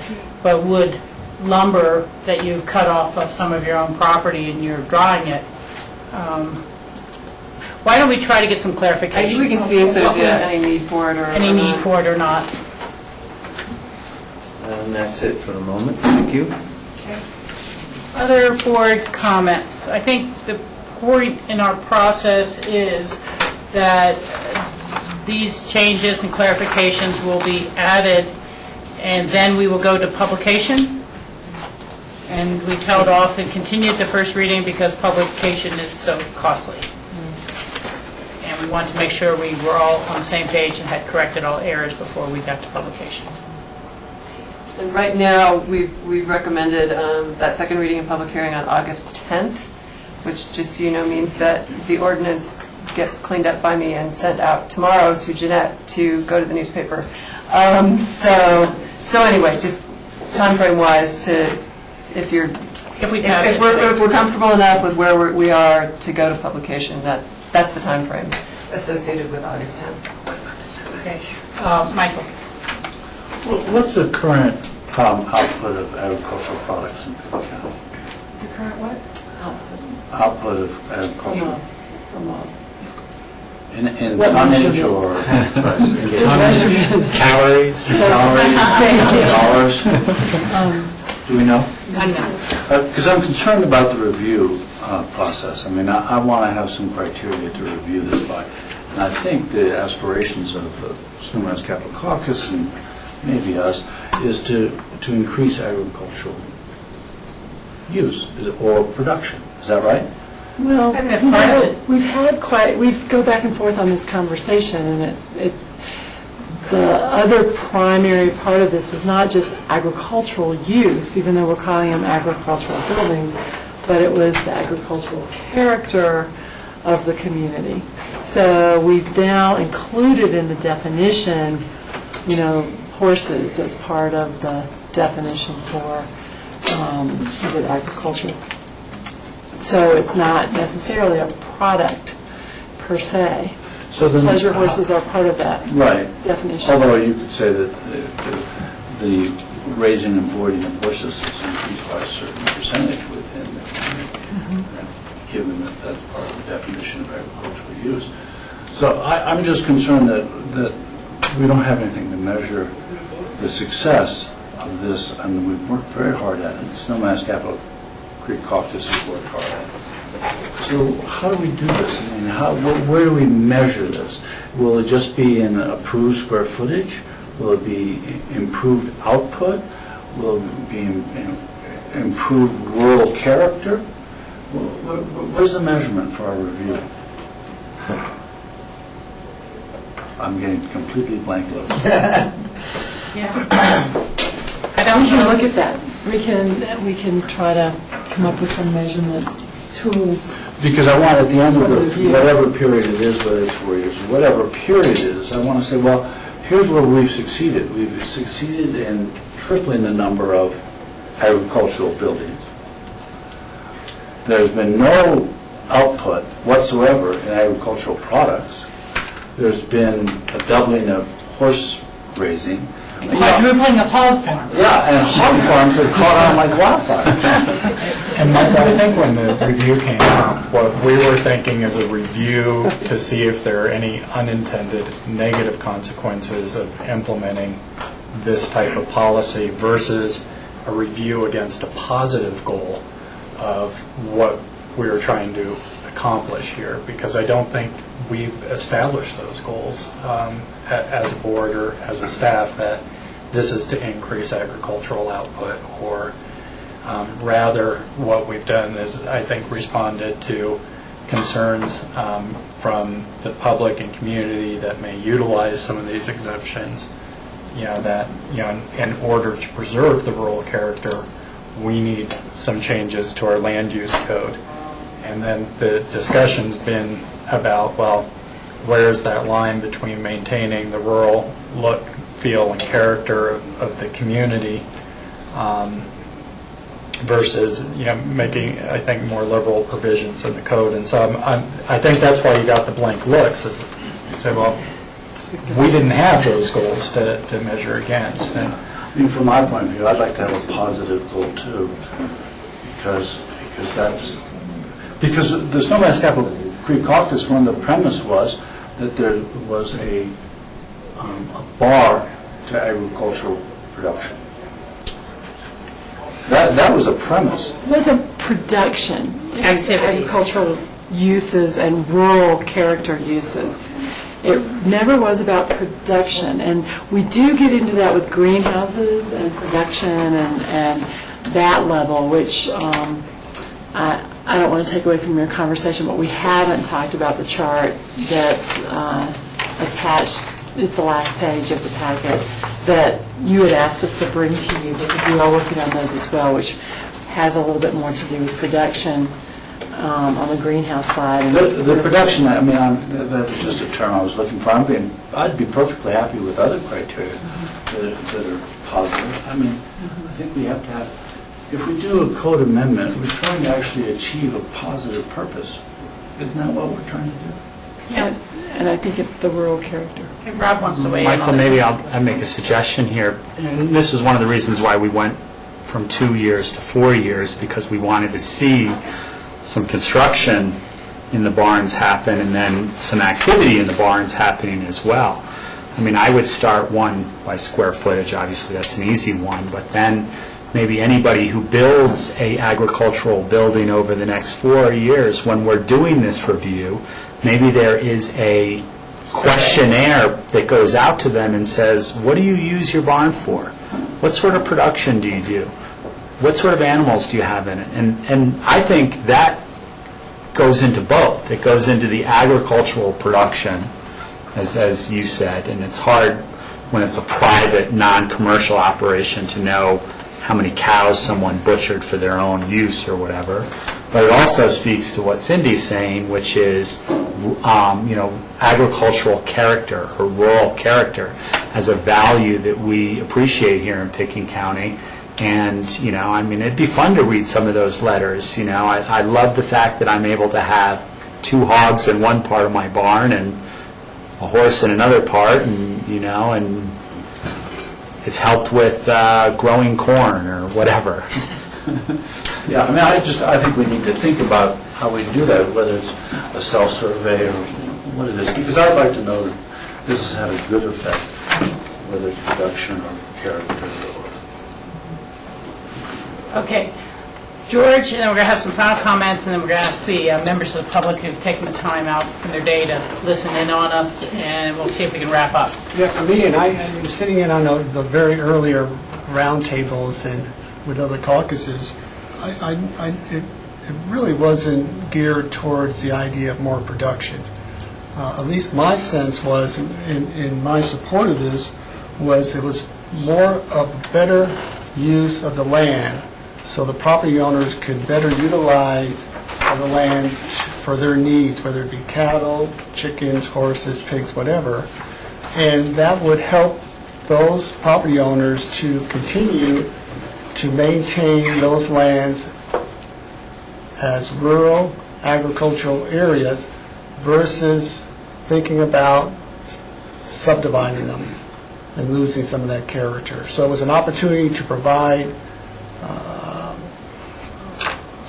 amenities, changes in the code to encourage these property owners to continue and to maintain these properties as an as a rural character versus production. And that's what I heard early on, and that's really what I still agree with, because I think we're still going to, regardless, because of the land values in Pickens County, we're not going to see large production of food.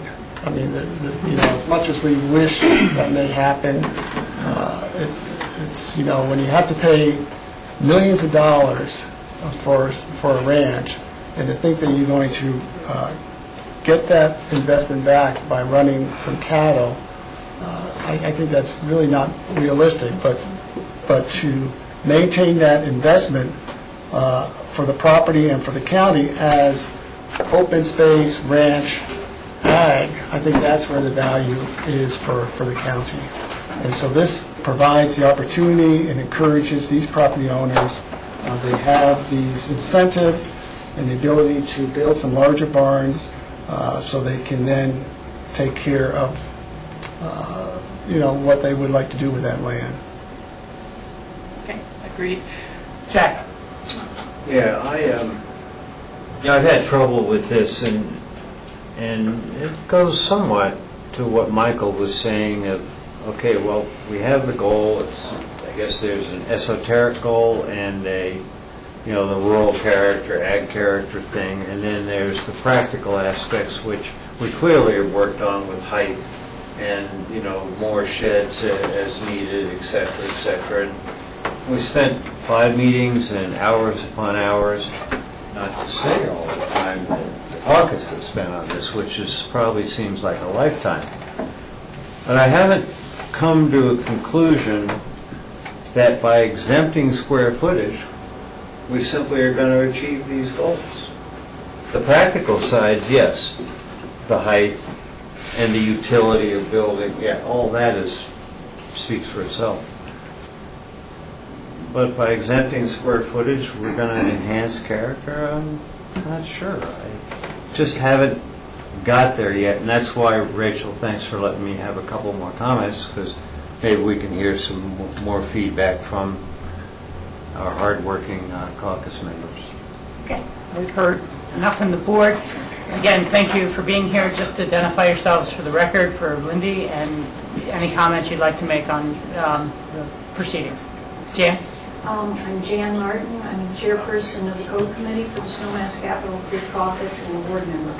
And just to get back to the impetus for this initiative, again, was, and we feel that this is positive for the county, we continually were reviewing land use applications that had parts of them that had to be excused for illegal buildings. And when we took a look at that, and that happened continuously, I mean, the one that really got me over the edge was there was a particular person who wanted to add some structures because she had a kind of a recuperative place for horses. And in looking at that particular application, just as an example of the many, she had 9 illegal horse shelters on the place. Well, I mean, you sit there and you think, well, of course you have 9 illegal horse shelters on the place. You're in the horse business. You've got to have shelters for them. So it became kind of obvious to us that if you looked at the county's objective, which is to preserve rural character, and you juxtapose that against the existing code language, which was 58 square feet per acre, it became evident to us that those were kind of contradictory in their cause and effect. I mean, for example, if you have 20 acres, so you have nearly 1 million square feet of property in total for your utility building, your hay storage, your barn, whatever, you would have been able to have 1,060 square feet. Well, that is simply inadequate, which is why people were ignoring the code and going ahead and building what they needed and then asking for forgiveness. We then, just again as background for this, set about a process by talking to Colorado State University, veterinarians, architects, field measuring equipment, etc., and came out with what we thought was a moderate, not the extremes. We got our, which is proven by your comment about the utility building. We measured a medium-sized tractor to get a clearance height, for example, for that.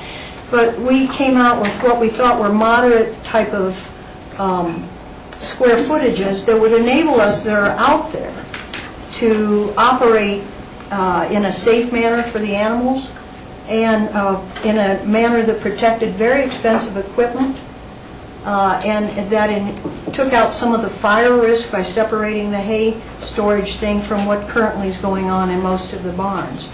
So that's how we came up with the numbers, and again, that was the impetus for the whole initiative.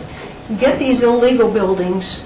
I mean, it's clearly then, to us at least, it's bad policy if you have that many people having that many illegal buildings, and the policy needs to be changed, which is why we, again, started this endeavor. And it was in part also to preserve the historic Western character, not just the agricultural character. So that's why we included horses, etc., in this. And I think George eloquently stated, it isn't a matter of production, because there is no way to make land in this valley economically viable. It's just, we're just kidding ourselves if we think that that's the case. It wasn't a matter of production. It was really, let's clear up this policy, let's give people the tools they need to operate safely with their animals and whatever kind of, if they have a hay building or hay business like the monastery or etc., something like that, so that they can take care of what they have. And just to your question, Jack, because you brought this up a couple times, that the average size of a house in Snowmass Village is 5,500 square feet. Well, a horse is 5 times as big as we are. So, you're comparing apples and oranges. What you need in terms of residential and what an animal need is 2 different things. And you were on the field trip, and Holly's barn is 4,000 square feet. And if you're talking about a 30-acre, which is the low end of that 4,060 square feet, that is almost 1.5 million square feet of land. So you're talking about 4,000 square feet of barn. It's not going to be a visual impact. It's not going to be a huge impact in general on the land. And I think when you were in the barn, you could kind of see that for yourself. There was no wasted space there. There was an aisle that really wouldn't be deemed safe today. Even since we have done our recommendations, the current recommendation for a barn aisle went from 12 to 14, from a stall size from 12 by 12 to 14 by 14. So what we thought was a moderate barn is now shrunk down, if you're being in compliance with the experts. But that's just kind of like, again, how this whole thing started, why we've been after it. And it is now over 2 years, this process, from our point of view, so it does seem like a lifetime. But we want to stick with it because we do think it's the right thing to do. In that way, I think people will be more compliant to the law if the law, in effect, is a sensible law. Thank you. And do you have any comments to today's specific, what we're reading today, and the dialogue that we've heard? Thank you for answering Jack's question. I think that's very thorough. Well, we're pretty much supported what the staff has put forward in this proposal. Thank you. Anyone else? Here, sir. My name is John Park. I'm a member of the Code Committee and the caucus. I'll be very brief, given the hour of the day. I think much of this has been covered. I think I also agree with George's summation recently of the purpose, and I'd simply like to add that in terms of our objective, what we want to have, we live in Old Snowmass because it is a ranching community, and I think you could almost say that the objective is ranching. What we want is to have a place where that's characterized by the the business of ranching, it's not production. Nobody fools himself by thinking he can make a living or doing the kind of ranching we have in that area. But I'm a rancher. I passed the bar 50 years ago this year, and I'm a frustrated cowboy. I want to have a place where I can say, I'm a rancher, I want to live in a ranching community. And to do that takes certain things. It takes barns and shelters of certain sizes, and I'm not going to go through the whole argument, but we think we have done a good job of demonstrating why you have to have the kind of space that we have proposed. We know you have to have that kind of space, but that's our objective, to preserve that. You can call it urban character, it is, that's what we want. Rural. But rural, yeah, I'm sorry, thank you. 50 years. If I were to describe it, I would say that what we want is to have a ranching community and keep it that way forever. Thank you. Kathy, do you care to add anything? Yeah. And please identify yourself for the record. My name is Kathy Markle, and I, too, would just take a moment to respond to Jack's question because I have a slightly different perspective. My family did have a 40-acre horse ranch outside of Steamboat with a half Olympic-sized arena and breeding stalls, and I know that whole part of the drill, and I know you can lose everything on that. So I agree, it's not about the production. I am working at that smaller end of the 5-acre people who are much closer in proximity to one another, in particular in the Emma area. But you know, historically, that Emma riverbed was the breadbasket of the mining community of Aspen. And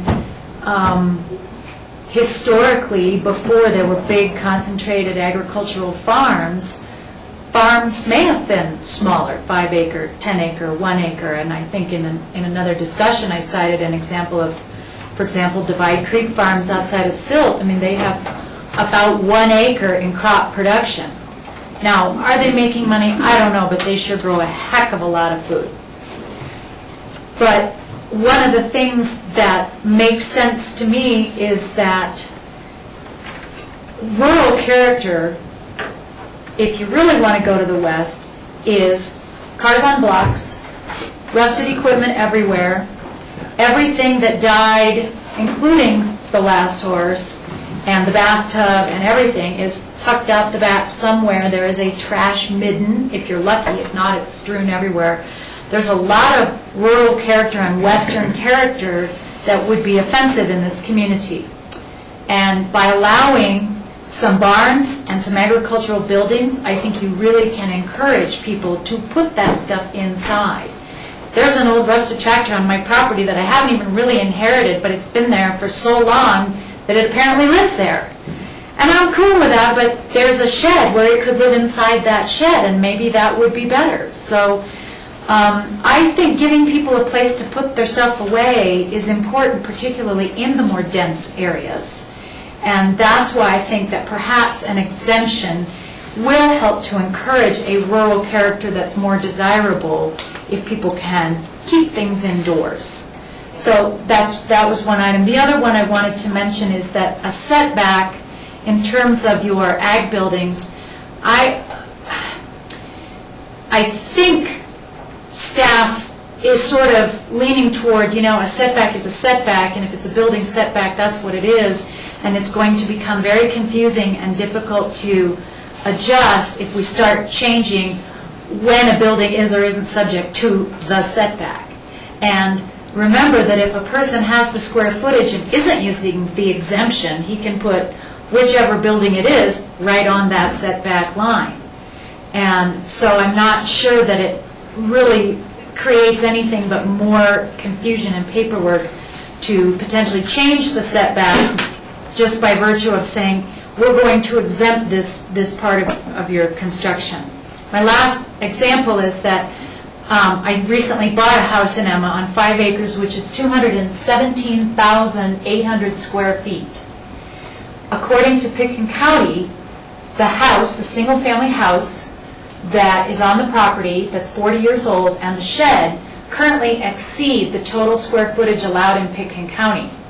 That's a 1,400 square foot falling down shed on a concrete base, and it's a multi-split level house that has a footprint of approximately 30 by 40, which is 1,200 square feet, which is smaller, which is larger than the barn exemption you're considering. So the barn exemption you're considering is smaller than an average single-family home of the 1,100 in the small acres.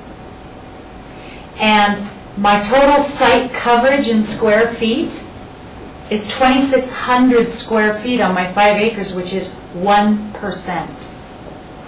So if that helps to allay some fears that, granting or giving an exemption is encouraging or giving something that's unfair, I think it can be fair. So, and I think that the exemption is important for those storage and barn buildings because, you may want, house that actually equals the allowable square footage. Thank you. Thank you. All right. We think have maybe even some executive session items to finish this afternoon that we didn't get to yesterday. We talked about that yesterday. We still have BOCC open discussion, maybe some items there. Let's see if we can wrap this one up. And Suzanne, you've gotten our comments about corrections to this in a few areas. We'd like to see a little more clarification for second reading. We're looking to August 10th as a potential date. Board, does anyone have a motion? We need a motion to pass this on first reading? Yes. I'll be happy to do that. I propose, I'll make a motion to, for Pitkin County Code Amendment, agricultural buildings, with the amendments as discussed today. To approve on first reading? To approve on first reading, thank you. Is there a second? Second. Okay. It has been moved. It has been seconded. Do we have further board discussion? I'll be really brief. Thanks, staff, Joanne, for all your hard work. Thanks to the caucus as well. This is a challenge, but I think that as much as we talked about agricultural production, agricultural lifestyle, rural ranching lifestyle, for me it's about the kind of quiet enjoyment of someone's property to the extent possible, and to balance that usual Pitkin County dynamic of too much growth and too much versus too much regulation and too much. And Kathy, I was going to agree with you very strongly about the idea that there's always been a messy vitality of ag operations. When you see it, some can be nice and neat and clean, and there's always, the more they have sheds, the nicer and neater and cleaner that they can be.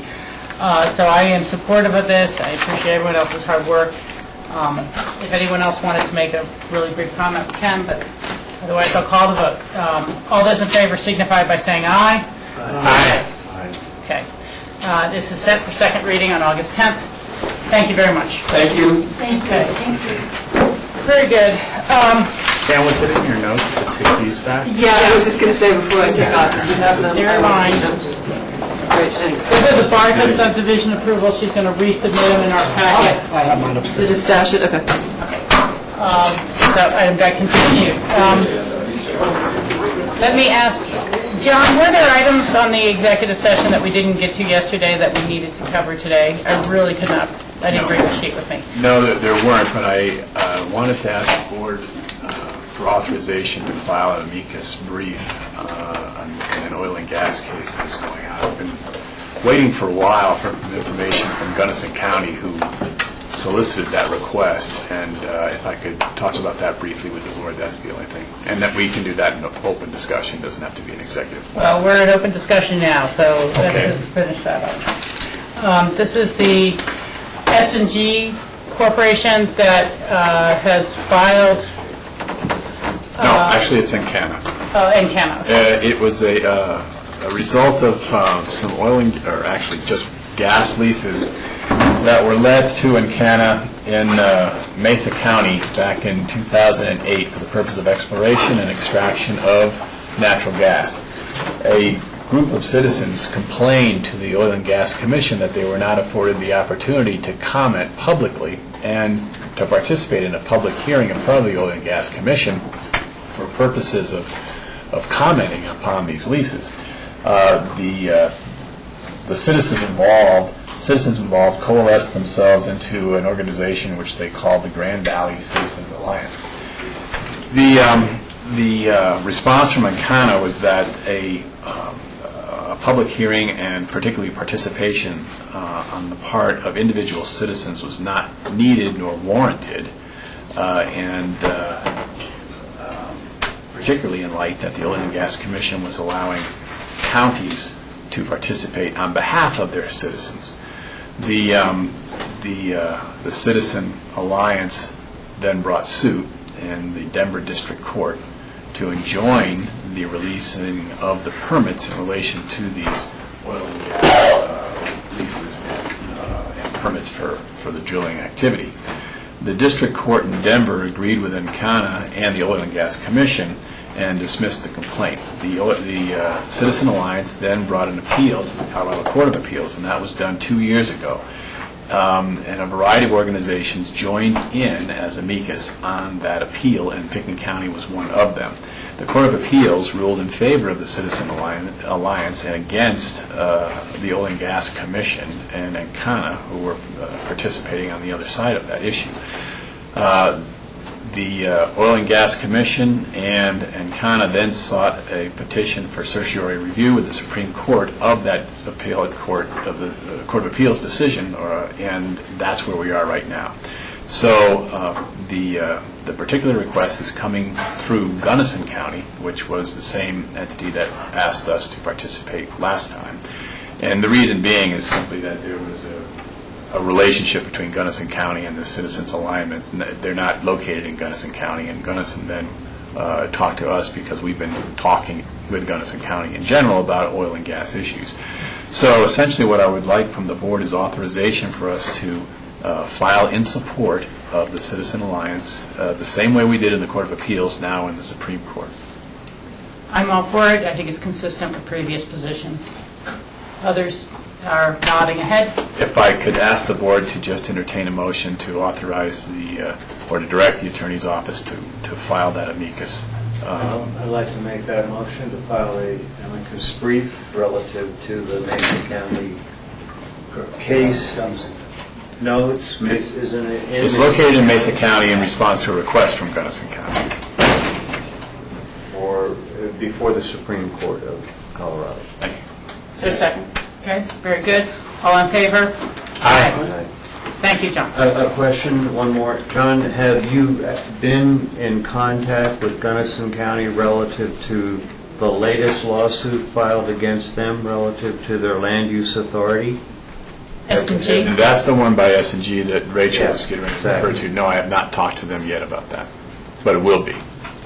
And in fact, there's a whole slate of individuals in Gunnison County that will be participating in that. And to be honest with you, I'm anticipating asking the board for the same sort of authorization that I just did in this case to participate in that as well. Well, that was filed. We heard about it in June. Is there a reason why we haven't? Things just aren't ripe, or? Well, the posture of the case is different. It's a brand new case. So it is still in the trial phase as opposed to an appellate phase. Got it. Okay, thank you for the update. And I did talk to Gunnison County's manager, and he did indicate that they would be in touch with us on that. Okay. John, did you have any open discussion items? Just one quick one, nothing as exciting as John's. In terms of next week's agenda, Michael, I'm understanding that you're out of town next week too. And so we have our chair and our vice chair. And I did do a search through our charter and governing documents, and we have, I think the best guidance was rock, papers, and scissors for the chair. But yeah, there is no policy guidance. What a lot of organizations do is the most recent past chair, which would pass it to you, George. But just wanted to throw it out there and see who might like to chair and meet with me about next week's agenda. Happy to. Okay, I think that's a good decision. That's all I had. The experience is still fresh in his mind, and he did a great job last year, so that will be that. Did any other board members have any open discussion items that they'd like to bring forward today? I do. George. I had the opportunity a few days ago to sit in on a discussion and presentation by Maggie Fox, and it's a presentation that Rob sat in on earlier that day. And Maggie Fox is the CEO for the Alliance for Climate Change. And that's an organization that was started in 2006 by Vice President Al Gore. And the goal was to get some legislation passed to address the issues of climate change. And what Maggie thought was going to be sort of a jumping out of the blocks and without any problem in terms of getting some legislation passed, she really has run into a stone wall, a roadblock. And that's come about from a lot of misinformation about global warming and climate change. It's come about from effective lobbyists on behalf of fossil fuel industries. And so what her organization and what she has thought about doing and presented to us is the idea of going back and starting a grassroots effort and getting communities and individuals involved. And rather than arguing,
and different individuals and organizations, I think there's an opportunity for us to participate and support that effort as well.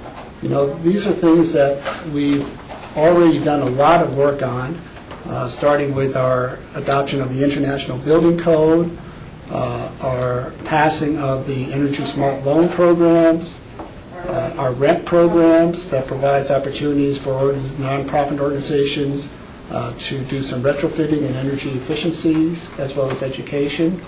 And certainly within our own house, our whole looking at updating all of our facilities, retrofitting and looking at energy efficiency. So I think we're already providing a path to address climate change. I just think this is an important issue. I think there's a need for this, and I would support Maggie's efforts in terms of trying to get this grassroots organization going, supporting it in Pickett County.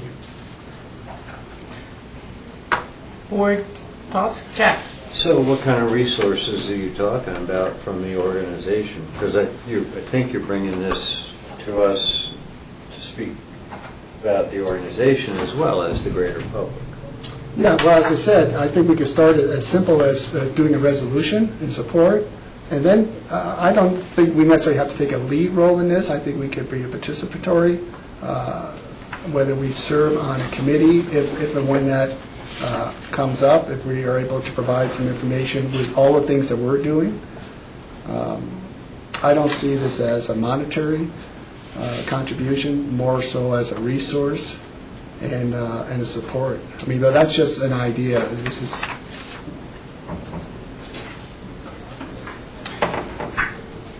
Yeah, I mean, certainly, I think starting off with a resolution is a pretty minimal impact from a staff perspective. It's certainly something, if the board is interested in pursuing the idea, I could get in touch with Maggie also and get a better handle on where she sees the efforts going and such. I haven't had that discussion. And George, it sounds like the discussion that's happened to this point is this is an idea of how to move forward. It hasn't really had a lot of structure. Very preliminary, but she's going to use her organization to use this idea throughout the country, throughout other counties and states, because she feels that, as I said, she's sort of at a roadblock because legislators are not willing to accept the reality of climate change and its impact.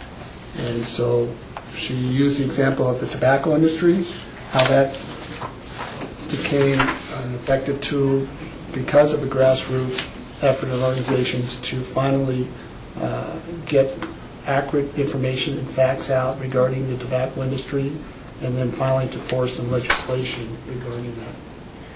And we obviously, this would probably have fallen to somebody like Dylan to take a lead role on that resource now. So we'd have to, look at what types of impacts. But if it's something that the board's interested in exploring and taking some initial steps on, I think it's a pretty minimal staff impact to do that. I'm supportive. Oh, I'm sorry, Michael. Didn't see your hand. I just looked over there. Well, I'm trying to understand so we would have a resolution, is that what you're saying? Well, what I'm hearing is a resolution, and then the second part that I'm hearing, Michael, is that there would probably be some ongoing grassroots efforts beyond that I think George is suggesting we would want to be involved in, but those haven't taken much form yet. And so we don't know what that involvement would look like. And I think at this point, maybe directing a resolution, directing staff to contact Maggie and come back to you as this effort starts to get some legs with some suggestions within our capacity how we could be part of it. I just don't know what it is yet. Yeah. So, but in its form, it might take the form of we, Pickens County, recognize that global warming is a danger to our way of life and our economy and so forth and so on. We've taken these measures to try to deal with it, energy conservation, building codes, and so forth and so on. And we view it as a continuing problem that needs to be recognized. Yeah. Something to that effect. Yeah. I can support that. Okay. Yeah, I'm supportive. I will line up clearly on the side of recognizing the facts of, and I think they're scientific facts of climate change, and it's here. So, as articulated, I would certainly support the initial steps. Ongoing down the road, what it might mean for staff time, that's one thing, but we're not being asked that. So certainly I would support the initial movement towards recognizing what I consider reality. I support it. I had the opportunity to go to her talk down at ACES. Maggie Fox did a real good job. It was interesting. It was mostly a discussion, kind of roundtable about her real platform and how, like you said, it's not an issue, it's a reality. And I hope to have further conversations on how to, solve the problem, because we kind of started the conversation and ended with we have to realize that people need to make sacrifices. And I think most people that I talk to realize that we have to make sacrifices. The question is how much sacrifice and where we make real change to correct the path that we've gone down. We could ban fossil fuels from the United States, but that would bring some other issues into our if we did that immediately, that would bring some other issues into play as well. So the conversation has to happen about what direction we take as policymakers to realize the fact that we do have an effect on global warming and how we correct the path that we're on.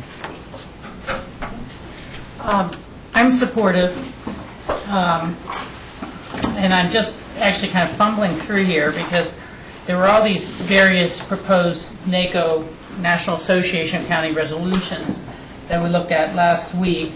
I'm on public lands. I'm going specifically for public lands, but there are ones under agriculture and wildlife, rural affairs, taxation and finance, any number of other issues. And I know that one of the big NACO items that we had discussion on this last week was creating a national association of policies opposing any sort of cap and trade or any incentive on reduction of greenhouse gases that increase costs to business or to the consumers. And so, we'll implement this whole new change as long as there's no cost to anyone, anywhere. And it just kind of highlights what I have described to John and others as kind of struggles going forward with the National Association of Counties. And it just seems so driven in a separate way that it's very hard to even introduce modifications. And so I'm supportive of our efforts here, but how do we take them further? I really don't know. And I also don't know what sort of, again, magnitude of resources this would require. But I think that the state of emergency, declare disaster area, whatever the declaration was for Texas, because over 30% of all crops and croplands have been lost throughout the entire state. The portions of Colorado that are extreme drought this year, the changing conditions, they're some may say it's anecdotal, but I think we are seeing changing conditions, and I think the science has backed that up.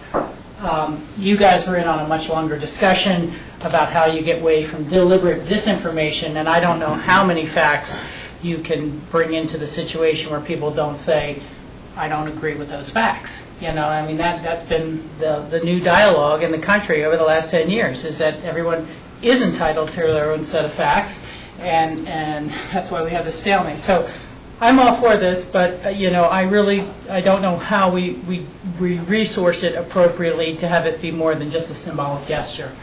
And I'm willing to make that symbolic gesture, but how do we really go from there? And I think perhaps just if we take the lead just by a resolution, I see other community members and organizations hopefully picking up the ball and running with it, and we could support it any way we can in terms of providing information.